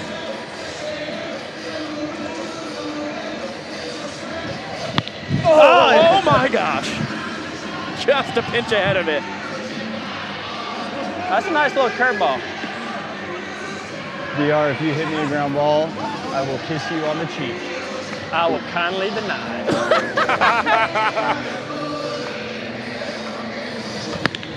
No! Oh, God. Bounce. Acuff bounces it to Baber. Not in time to get the double play. That was really close. That was a money pitch. Oh, they're playing happy track. I'm mic'd up. Anything you want to say? Stop. When are you gonna get married? Last year. Okay, cool. Good. Well, Acuff up to 5 trick plays now on the night. All right, here we go. Now I can't get DR out right here. Well, I could with a trick play to second, but Dan is liable to hit me a ground ball right here. I'm getting on the board. Come on. 1-0 to Oberst. He's homered off Rodriguez twice this year. Oh, come on. That's not leaving the yard. It could be 2. Trick play for Baber. Acuff over to first. Swan can't squeeze it though. Hey, you go, Rod. Let's go. Oh. Back-to-back fielders' choices, and now Baber up 3-1 on Olsen. It's much needed insurance for the Party Animals middle infielders. Acuff and Baber now each grabbing one. Rodriguez will see if he can keep the ball on the ground here against EJ. Come on, Rod. Give me a trick, baby. Yeah, good pitch. Ooh, that curveball's looking like it really wants to be rolled over right here. It is. With the right pitch. Cram, you good? Ooh, little pick, okay. Okay, I'm in for it. Hey, with the right pitch here, Blimmer's got a shot. Blimmer, do you have the mindset of I want the ball right now? I'm getting butterflies every swing. Let's go. Oh my goodness. What a scoop from Cosgrove. See, chat, I hope y'all are locked in right here because trick play right here sends us to the dugout. A missed trick play. Chat, put L is in an chat L for Bloom. Oh my God, he's a madman. Oh my Lanta. Cartwheel into a split pitch. I love that one too, let's go. For about Hey, L's in chat for Bloom, chat. 5 feet in front of the rubber. Lock in. 2-2. Oh yeah. Don't nibble. Oh no. That's not doing Guys, right. I have lost all audio. Well, it was fun while we had you, Bloomer. If Bloomer I does have a no trick play earpiece here, in, but I I'll can run hear up to him. everything through you spiritually. Let's go. Payoff. Oh, that's a nice. Nice fight by EJ. Okay. Look out, everybody. Holy moly.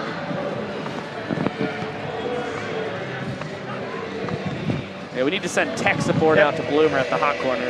I didn't know they made invisible cords, but here we are. Another 3-2. EJ earns the walk-off. All right. And we've got ourselves a 1-point ball game, 3 innings to play.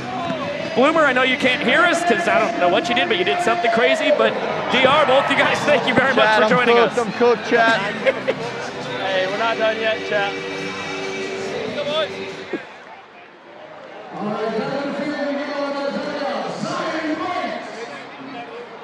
Let's get it down to Zion. Dance Evolution. So I need everybody on their feet. This is called Banana Lution. And we are gonna dance, take a time, a blast back to the past, and dance all our favorite dances from the 60s to now. Here we go, put your hands up. You know you make me wanna throw my hands up and kick my feet. Hey, shot. Uh-oh. Moving fast now, you gotta catch up. Come on, do the twist. Come on, party, let me see your twist. Let me see your John Travolta. Yeah.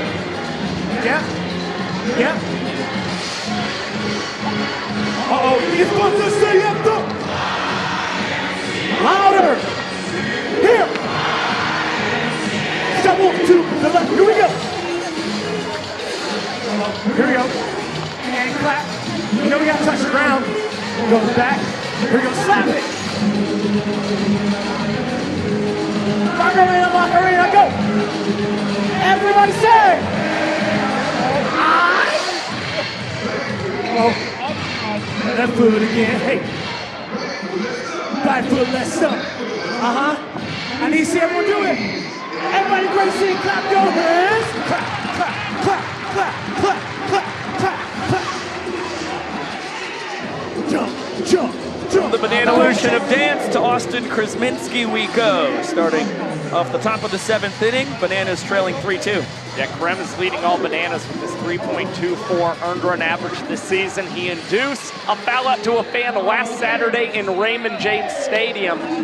So far this season, the Party Animals are batting .138 against him this season, as 50% of Krem's outs have included a trick play. That is a gnarly two-seam fastball. He jumps ahead of Skull 1-2. Meat of the lineup here for the Animals, 3, 4, and 5. Wow, that's a really good-looking pitch. Maybe not received perfectly by Leroy. All Krem can do is smile it away. 2-2 to his fellow former minor leaguer. That ball is jacked deep out to right over the head of Alexiadis. One hop off the wall. Reese has a cannon, but not enough on that arm to gun down Skull. The extra base hit machine keeps on turning. That extends now a 19-game hitting streak for Jake Skull dating back to 2024. He is creeping closer and closer to Reese Hampton's record 25-game hit streak in 2023. And even more remarkable, he now has 16 extra base hits in 17 games played this year. I mean, that is a pace that cannot stick around all year. I just refuse to believe it. Well, he is still projected to be the first man to reach 100 hits in a banana ball season. Now he's 3 hits away from 200 in his career as Krem responds with a quick strikeout of Andy Cosgrove. A filthy slider there, part of his 3-pitch mix. Fastball in the mid-90s. Changeup's disgusting as well. And he'll throw any pitch in any count. Bottom just fell out of that bender. The donut hitter Chase Acuff finds himself behind 0-1. 1 for 3 on the night. Solo home run back in the 3rd.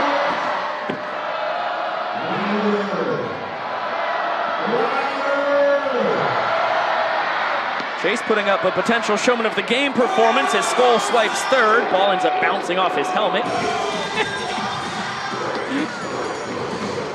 And he's now 8 for 9 on the tour in his stolen base attempts. That's a big one.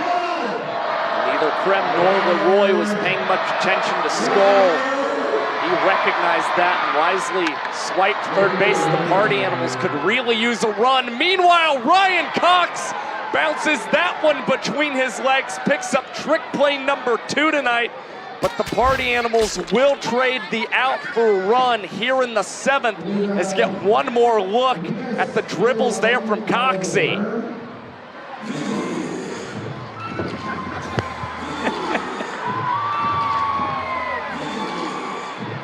And a little Skull, some mic work, and a lot of worm ability.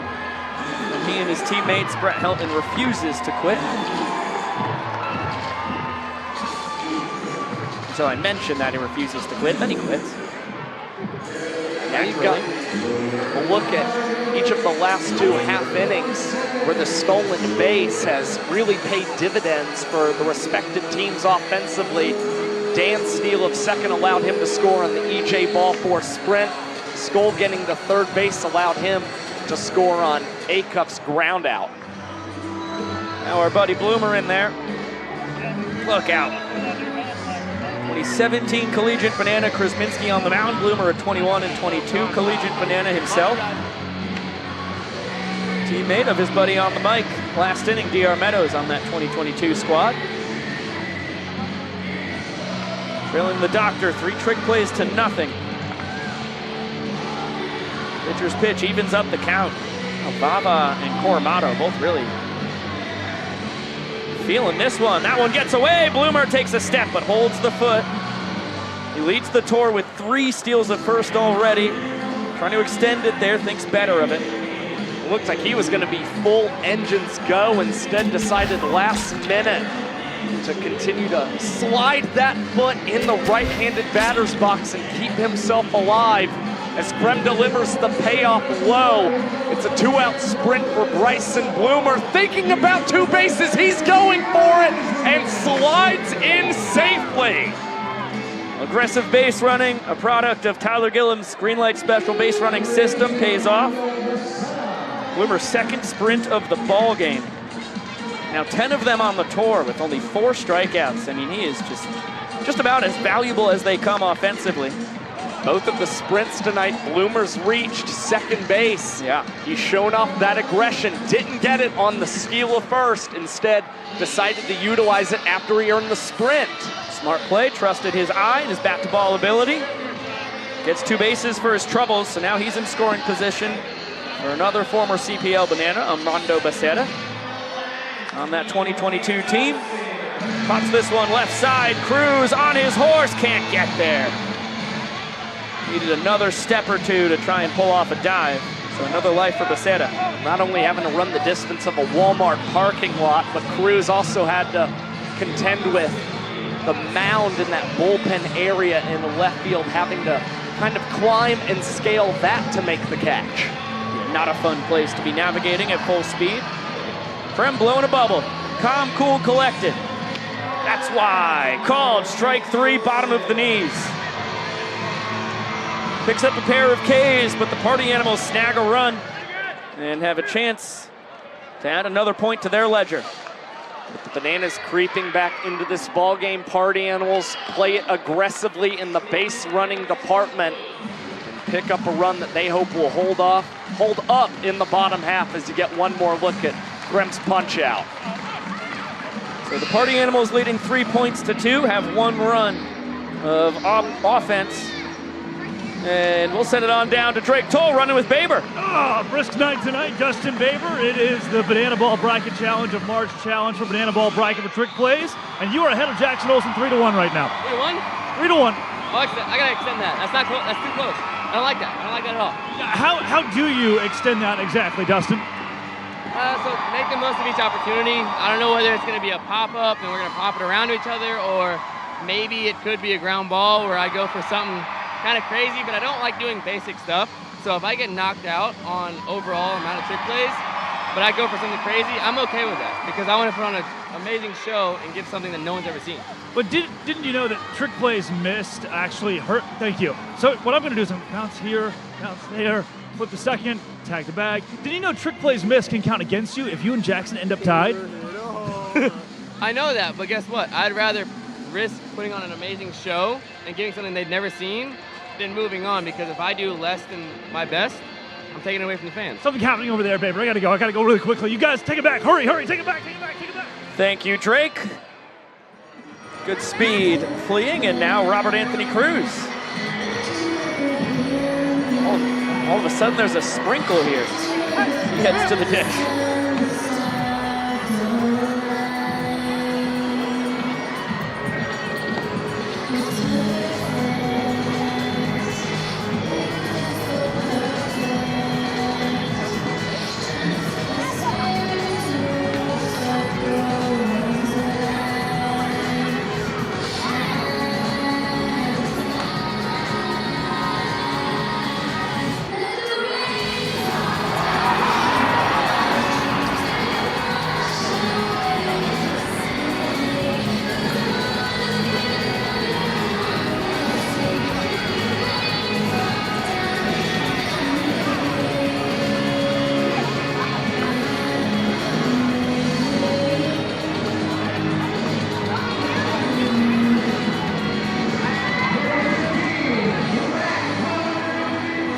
Another wet weekend in Savannah for Rack.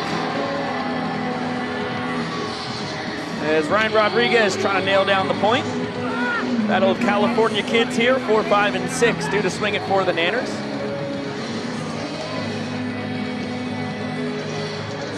2-0. The Nanners leader in walk-offs, 4 leader in home runs. Rodriguez was looking for the hold last Saturday in Tampa Bay. That chance was robbed after Robert Anthony Cruz went deep. Instead, Jason Swan will roll over, take it to the bag himself, and collect a rather acrobatic trick play as Rodriguez is able to retire his foe, took him deep. Looks like Andy Archer ended up getting a good splash from the chuck with the bucket there from Voorhees. Some friendly fire. Now Reese Alexiadis steps in.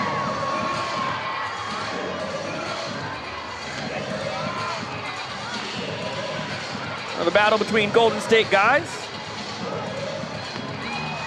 Rodriguez from Newhall, Alexiadis out of Manhattan Beach. Nacio over there coaching third base. Shaking what his mama gave him. This one, DeBloomer whips it between the legs, over to first in time. And Bryson on the trick play board. Trails DR 3-1 now. Well, at long last, Bloomer is in the trick play department. Gets one textbook between the legs play for Bloomer. You never know, all of a sudden in the late stages of this game, the trick plays could come in bunches for the man at the hot corner.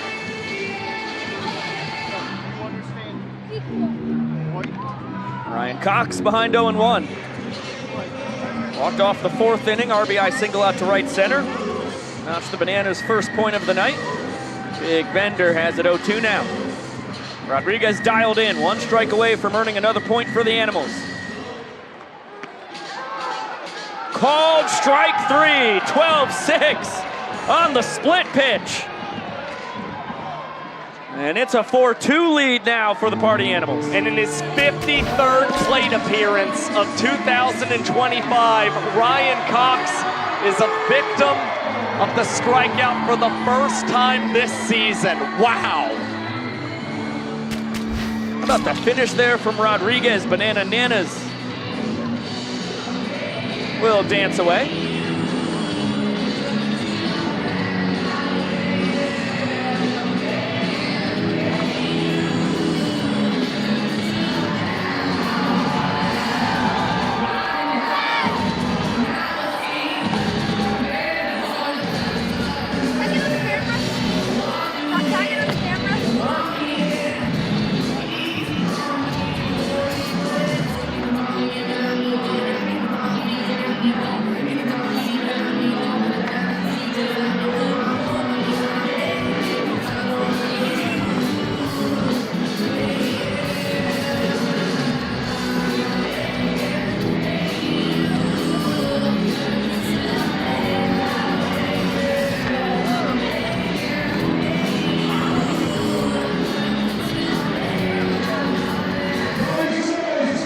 Job by the Banana Nanas.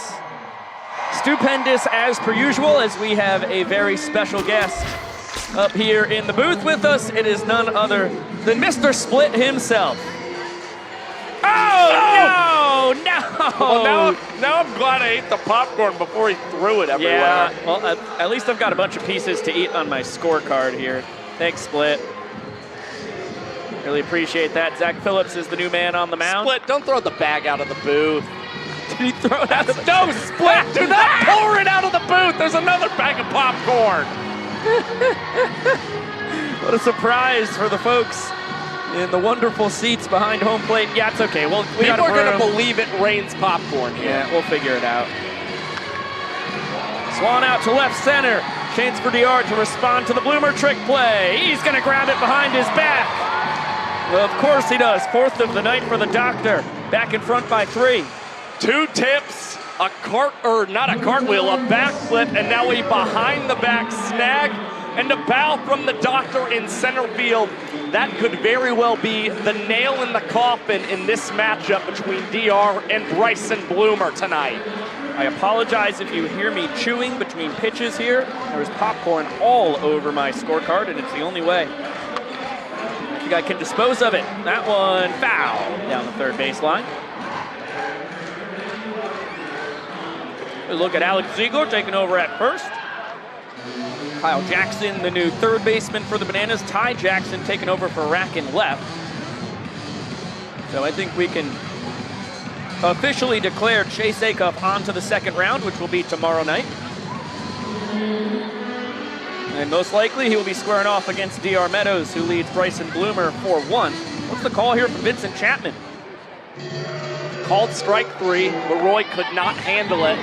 Still had to either place a tag on Dustin Baber or throw that ball down to first base, and Leroy opted to roll it down to Alex Ziegler. Oldie but a goodie right there. 2 quick outs here for the former Kansas City Royals minor leaguer. Oh my gosh, I'm choking on popcorn. Well, that went down the wrong chute. 0-2 count here on Tanner Thomas in the 10-hole. And that bounces away. Tanner taking off for first. He's gonna steal it. No throw from Leroy. Tanner now ties Bloomer for the tour lead with 3 steals of first. He led last year's tour with 6. Thomas, always great heads-up base running, especially when he's in that batter's box, and seeing that he was down 0-2, decided this might be the easiest way for him to reach base safely. There's popcorn in between just about every single one of the letters on my keyboard on my laptop. But I'm disposing of it slowly but surely. Reese Hampton out to right center. Meadows moseying over, a chance for another. Tries to pull off the Saquon right through the chute. Tanner trying to score from first. Relay from Olsen. Not in time. This trick play leads to a run. And the Animals with a chance now in the 8th to net a 5th point tonight. Well, we mentioned that the behind-the-bet catch could be the nail in the coffin for DR Meadows. He was going for extra style points, trying to come away with his second Saquon Barkley trick play. Instead, it proves costly as Mike Vivacis gave Thomas the big wave as he scored. Bill Leroy cannot locate the banana ball, and Reese Hampton will advance 2 bases on what honestly looked like a passed ball on Leroy. I think it was a cross-up. I agree that it's a pass ball. That was not in the dirt or anything. I think Bill was suspecting curveball, got fastball. Like one of the pitches to Jason Swan. Bill might have been crossed up as well. Backdoor bender called strike. He caught it pretty bizarrely. So Zach Phillips might be having a little trouble figuring out what signs Leroy has given him. Peter gets him back in the count. With Fisher ahead, 2 balls and a strike. Oh, comes up empty on the changeup.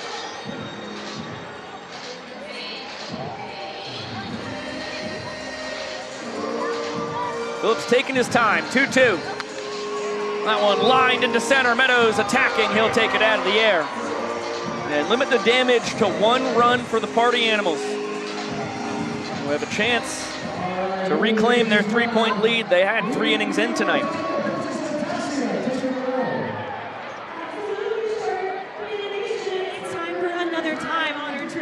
So I need everyone on their feet. Yes, everyone on their feet. Grab those cell phone flashlights and turn on those singing voices because it's time for Yellow.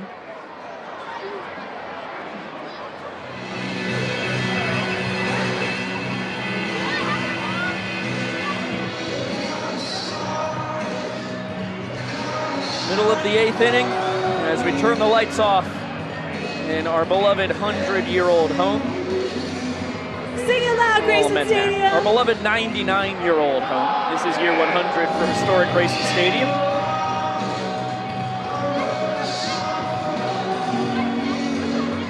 It is a beautiful Friday night for Banana Ball here in the city by the sea. What was it called? Party Animals have dominated from the start. Bananas pulled within 1 point. They currently trail by 2. Need to push at least 1 run across in the 8th to keep the deficit at 2. 2 runs and they'll pull back within 1 point before we get to our final inning when every run counts as a point. Tracking our 8-player trick play tournament, Chase Acuff almost surely has defeated Robert Anthony Cruz, 5 trick plays to nothing right now. DR Meadows up 4 trick plays to 1 on Bryson Bloomer. Things a lot more interesting on the other side of the bracket. We love you so much, Banana Nation. Now let's go, Bananas! Jackson Olsen and Dustin Baber in a good duel. I currently have it Baber 3, Olsen 1. Yep, spot on, Beeks. Certainly going to get more tricky for Reese Hampton, considering he doesn't want to sacrifice trick plays for the Party Animals, possibly losing tonight's game and evening up the tour. But fortunately, he knows that he can trust in the man on the mound, Drew Gillespie, who is 1 for 2 in save opportunities this season and has been phenomenal yet again. That 4-minute and 15-second average minutes per inning mark is the 3rd best among all Party Animals this year. Oh, to be Andy Cosgrove. If I'm putting on my John Boy pants and trying to read lips, I think he said, I'm just that good after throwing a perfect strike down. On the throwdown, wearing our good buddy Drake Toll's fur coat. 101 Dalmatian vibes for the Party Animals backstop. Big swing and a miss from Bill Leroy. 7-8-9 for the Bananas here. Prime on deck. Danny Hosley's spot in the order after that as Swan will whip it between the legs, flip it over to Gillespie in time. Picks up his 2nd trick play across the last 2 innings. It's the 24th overall trick play of the night between the Bananas and Party Animals. We've, of course, gotten so caught up in focusing on many of the individuals in tonight's contest, but we're yet again seeing another high trick play total in a game in Grayson Stadium this year. Here's Kyle Jackson hitting in Correll Prime's spot, which means Alex Ziegler was entered into Hosley's spot, so he waits on deck. KJ's last trip to the dish was a monster home run in Raymond James Stadium. He thinks about trying to steal first. That did not get far enough away from Cosgrove. Good read there by K-Jack. Laughing it up with Gillespie.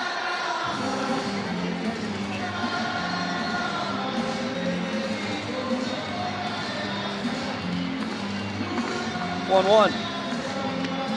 Make it 2-1. Gillespie has to pitch. KJ just a little more carefully. After last Saturday, KJ left the yard against him in Raymond James Stadium and was able to scale the 50-foot net in right field. Fun battle between these two. It's 2-2 now. Fastball right at him. Jackson fouls it away. Nod of appreciation for the pitch. He said, oh, Gillespie's gonna give him a free heater. Fouled away again.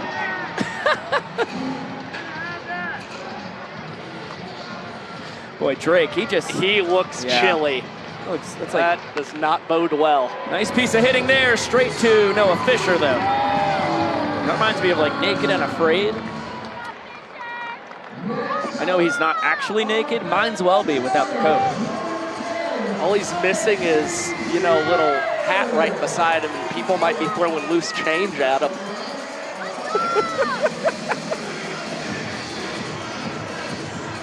Now Alex Ziegler steps in.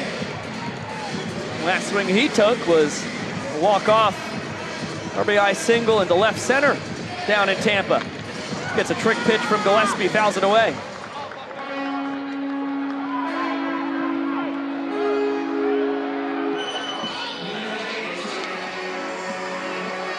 It was Ziggy's.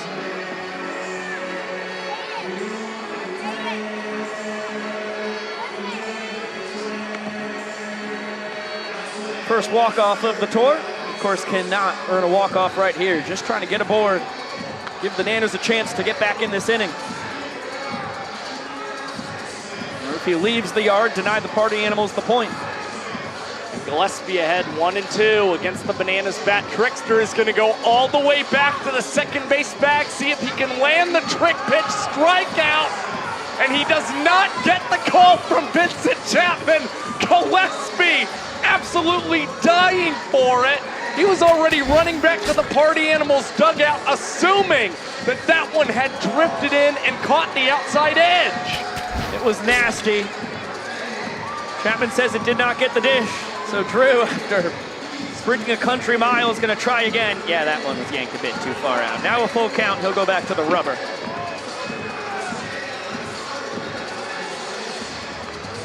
And take a deep breath, I imagine. No, he's going to slag serve. Payoff pitch. Good job by Ziggy to spoil it.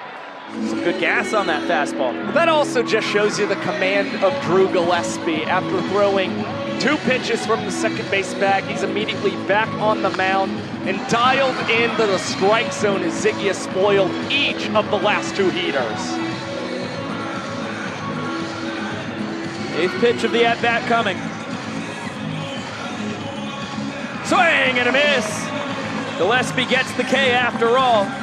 Earns the Party Animals their 5th point of the night. And it is 5-2 going to our final inning. Take another look at the punch-out. He may not have gotten the trick pitch strikeout, but he still sets down Alex Ziegler in what was a wildly entertaining 8th inning from Gillespie. This is what it means to be in the 9th and final frame when the clock is done, or we get to the 9th. Every run scored counts as a point, and if we're tied at the end of it, we will go to showdown tiebreakers. It's going to take a pretty significant rally off Gillespie by the Bananas, and Danny Hosley holding the door in the top half as well. Yeah, it's important for Hosley to try and keep the Party Animals scoreless here in the top of the 9th, so the Bananas only have to rally down 3 when they come up in the bottom half of the 9th. Danny Do-It-All has just continued to improve as this season has gone on, especially here in the month of March. Is striking out nearly 32% of batters this season, and each of his last 5 innings have been scoreless and thrown in 3 minutes and 34 seconds or faster. The pride of Vienna, Virginia is going to have 3, 4, and 5 due to swing it for the Party Animals, Skull, Cosgrove, and A-Cup, the big boppers. Still plenty of energy on the Bananas side of things. Reggie Horton, reason number 1 for that.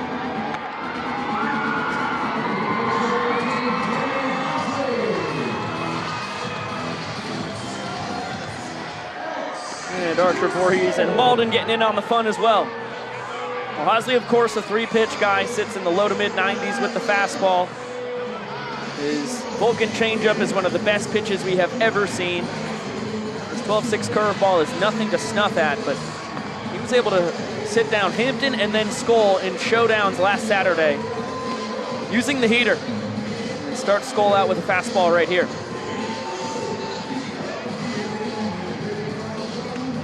Changeup, big swing and a miss. All of a sudden, you just get the feeling that Hosley's got better feel for his pitches coming out of the hand, judging by the many ugly swings we've seen from Party Animals batters over the last couple of weeks. Give Skull a cookie. It's sent out towards the kid zone. Once again, not caught. Still looking for a first foul out to a fan in Savannah this year. Close to the conclusion of Game 7 here. Chopped foul, went back to the changeup, hung it, but deceptive enough to have Skull well out in front. Slowed down Jake Skull's bat. Now Hosley may try and stay high in the zone, knowing Skull's willing to try and elevate that strike zone and see if he can gas him up. There's the fastball spiked though, and Leroy quick out of the crouch to go chase it down. Full count now.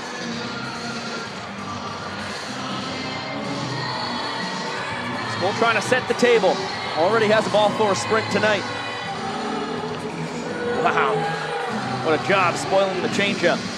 Just throw the hands and stick that bat out there and hope that you can somehow get wood on the banana ball. Skull does so successfully. Now Hosley prepared to throw an 8th pitch to the Animals' right fielder. Fastball spoiled. We'll do it again.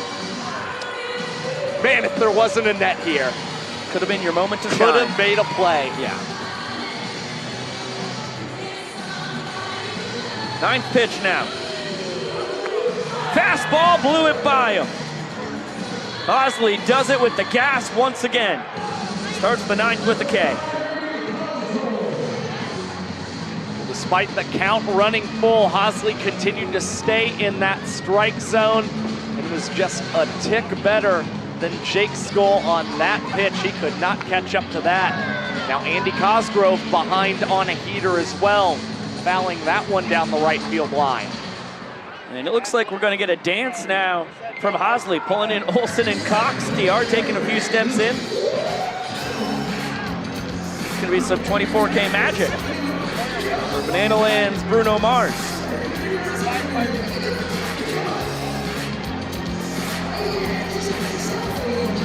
This little revolving door of everybody getting a chance at the spotlight. And the Hosley Classic.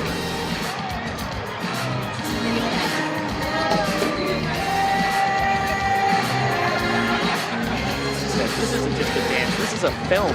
This is a lifestyle. Oh my gosh, look out, Andy Cosgrove.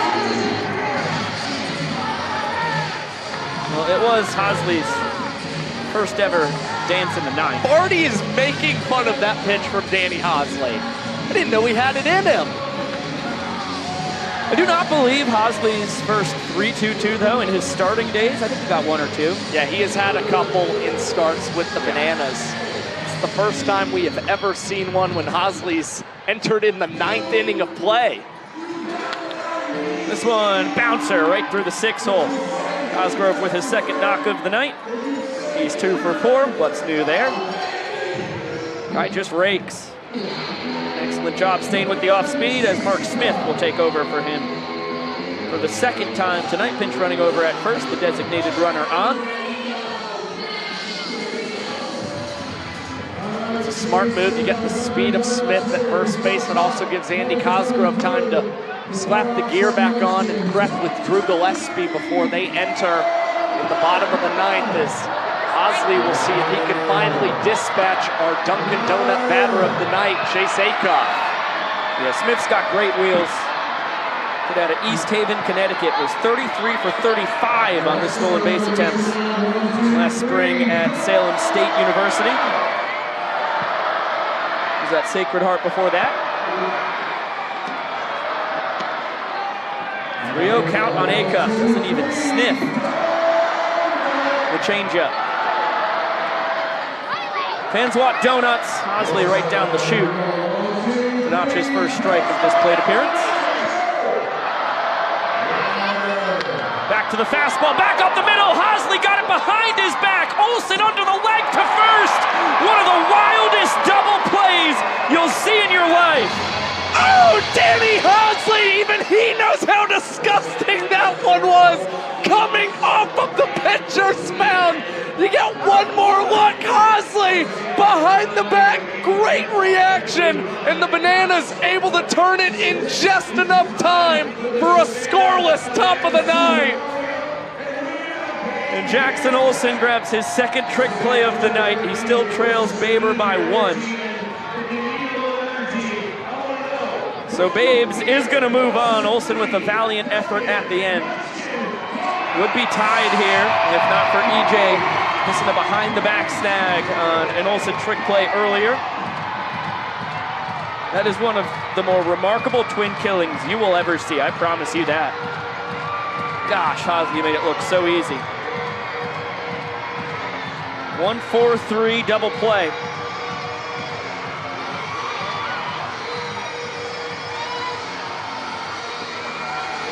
It just tells you how quick that ball got on Hosley that Olsen had time to flip it under his leg and still get the double play.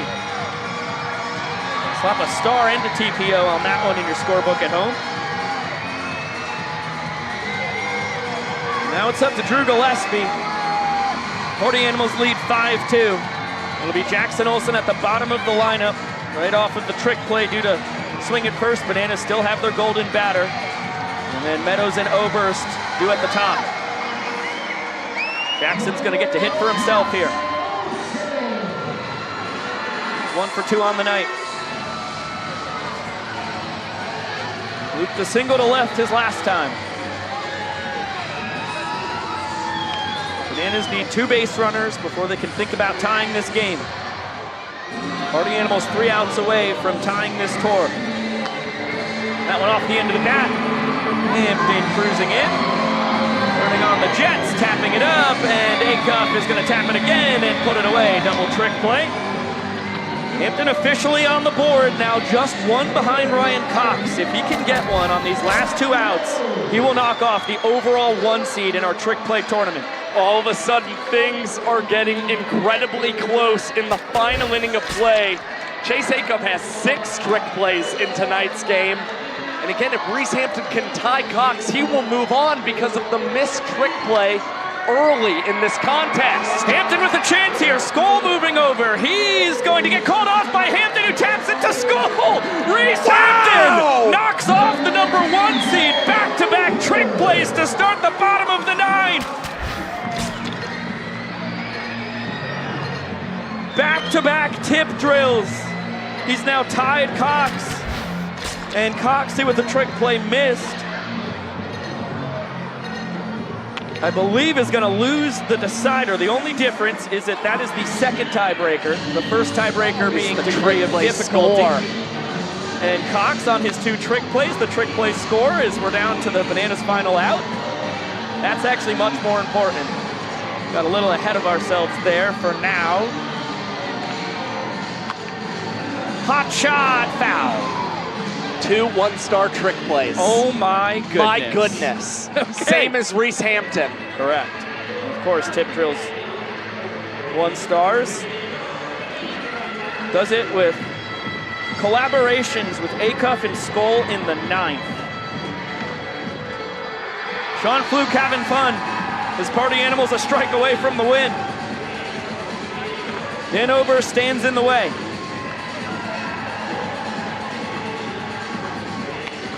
He doesn't bite on the high heat.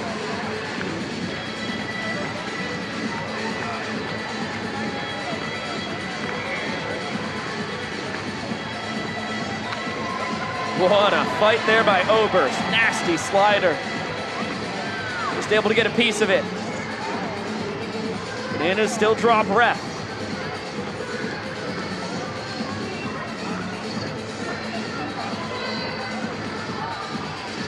Long wait, bunch of shakes.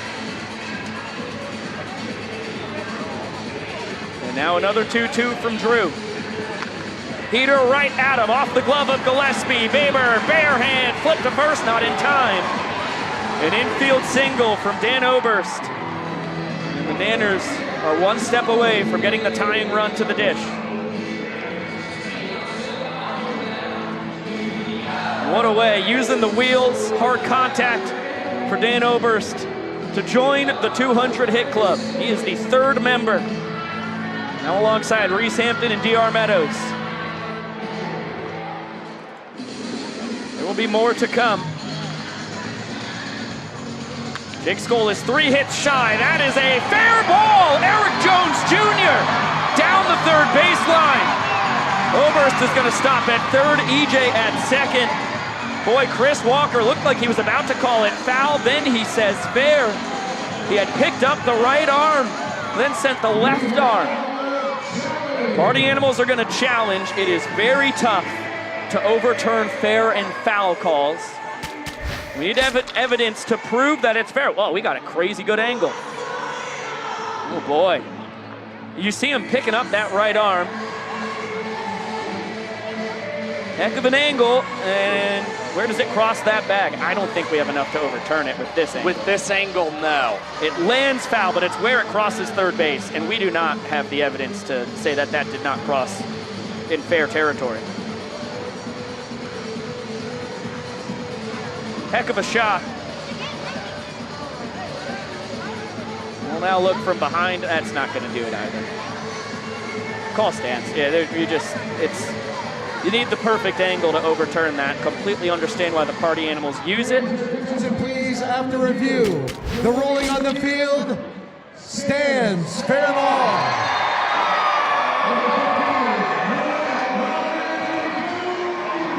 Mike Vivacis and Anthony Coramano. Boy, they are spooky. Lurking down there. All right, just like that. Robert Anthony Cruz represents the game's tying run. He's hiked the pants up. And look out, that one all the way to the backstop. Dan is going to score on the wild pitch.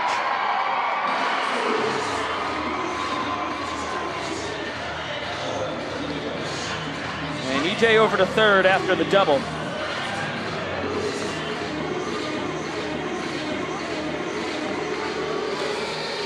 The tour leader in home runs represents the tying run.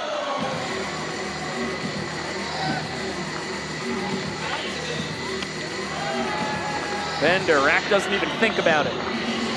He's ahead 2-0. This one off the end of the bat, fouled away. Mighty swing from Robert Anthony Cruz. He is 4 for 9 against Drew Gillespie on this year's World Tour, the most success of any Bananas batter. They're not even having to use their golden batter to get him in the box. The count is now even 2-2. For the second time here in the ninth, the Bananas down to their final strike. Gillespie loses control of the fastball. Full count, because of course it is.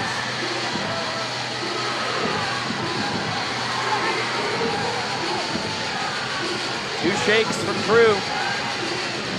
On the same page with Cosgrove. Bender just misses the outside corner. EJ will score. The Bananas are within a point.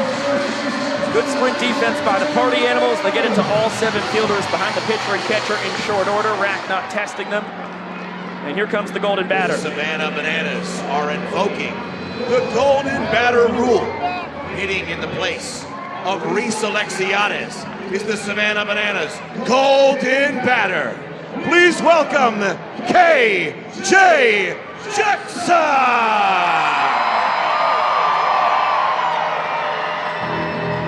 What a spot here for KJ. Had a long at-bat against Gillespie in the 8th, ended up lining out to left. As we talked about an inning ago, he homered off Drew down in Tampa. Once again, Gillespie doesn't get the call on the curve. He's just got to do his best to find the zone right now. As KJ Jackson lines this one into right center field, camping in is Reese Hampton, and coming away with the catch. The Party Animals narrowly win this one in Grayson Stadium. It's their 5th win in Savannah in 7 contests. And wow, a crazy, crazy finish in a game that also sees the single game Banana Ball trick play record broken with 29. At the end of it all, the Party Animals get to dance. We'll have the box score with the showman of the night. And then we'll have an update on our trick play tournament. We have 4 victors, which will set up 2 very intriguing matchups tomorrow night.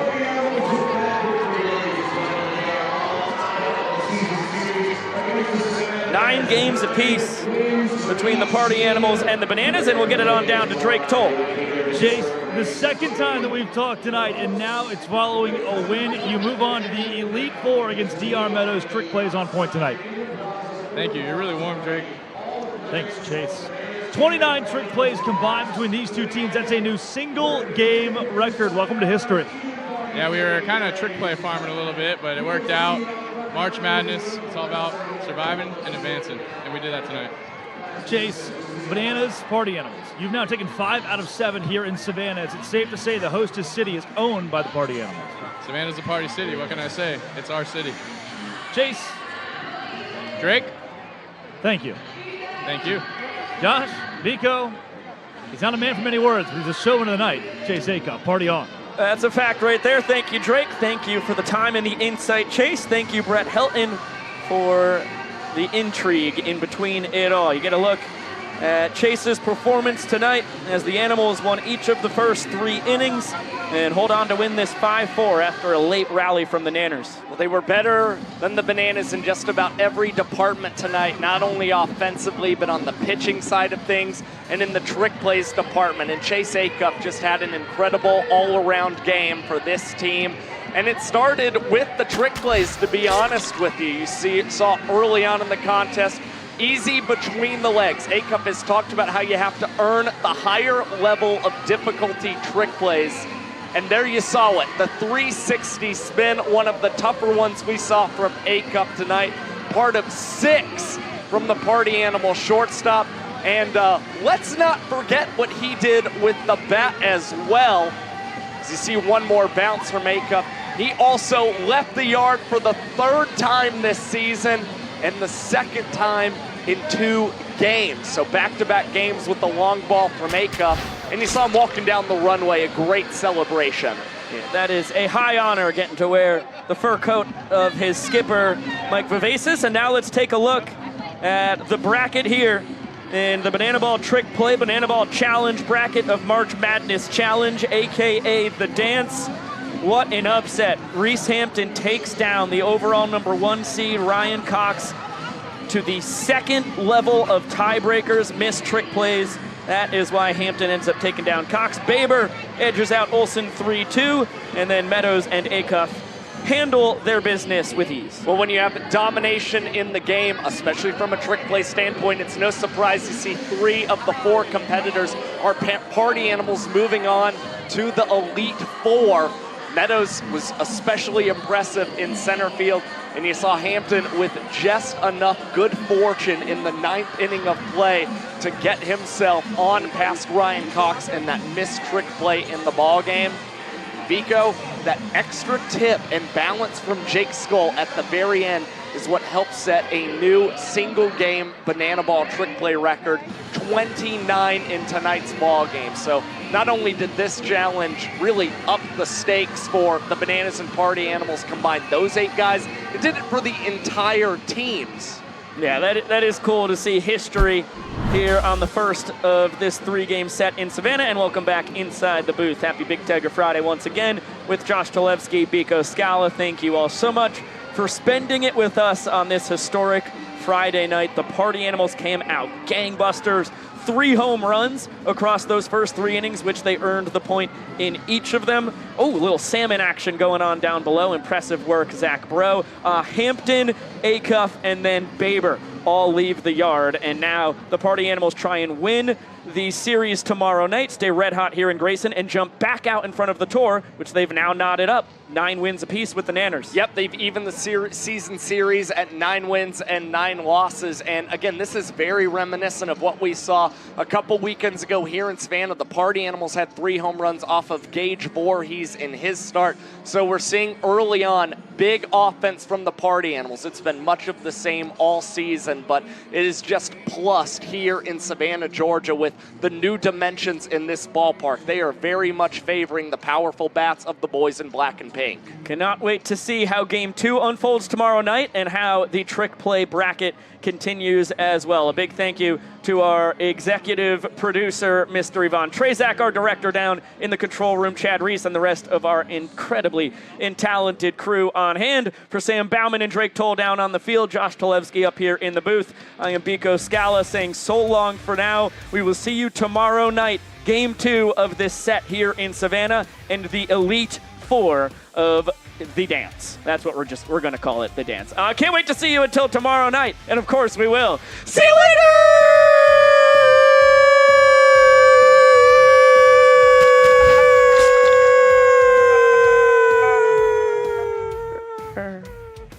The pre-show is live!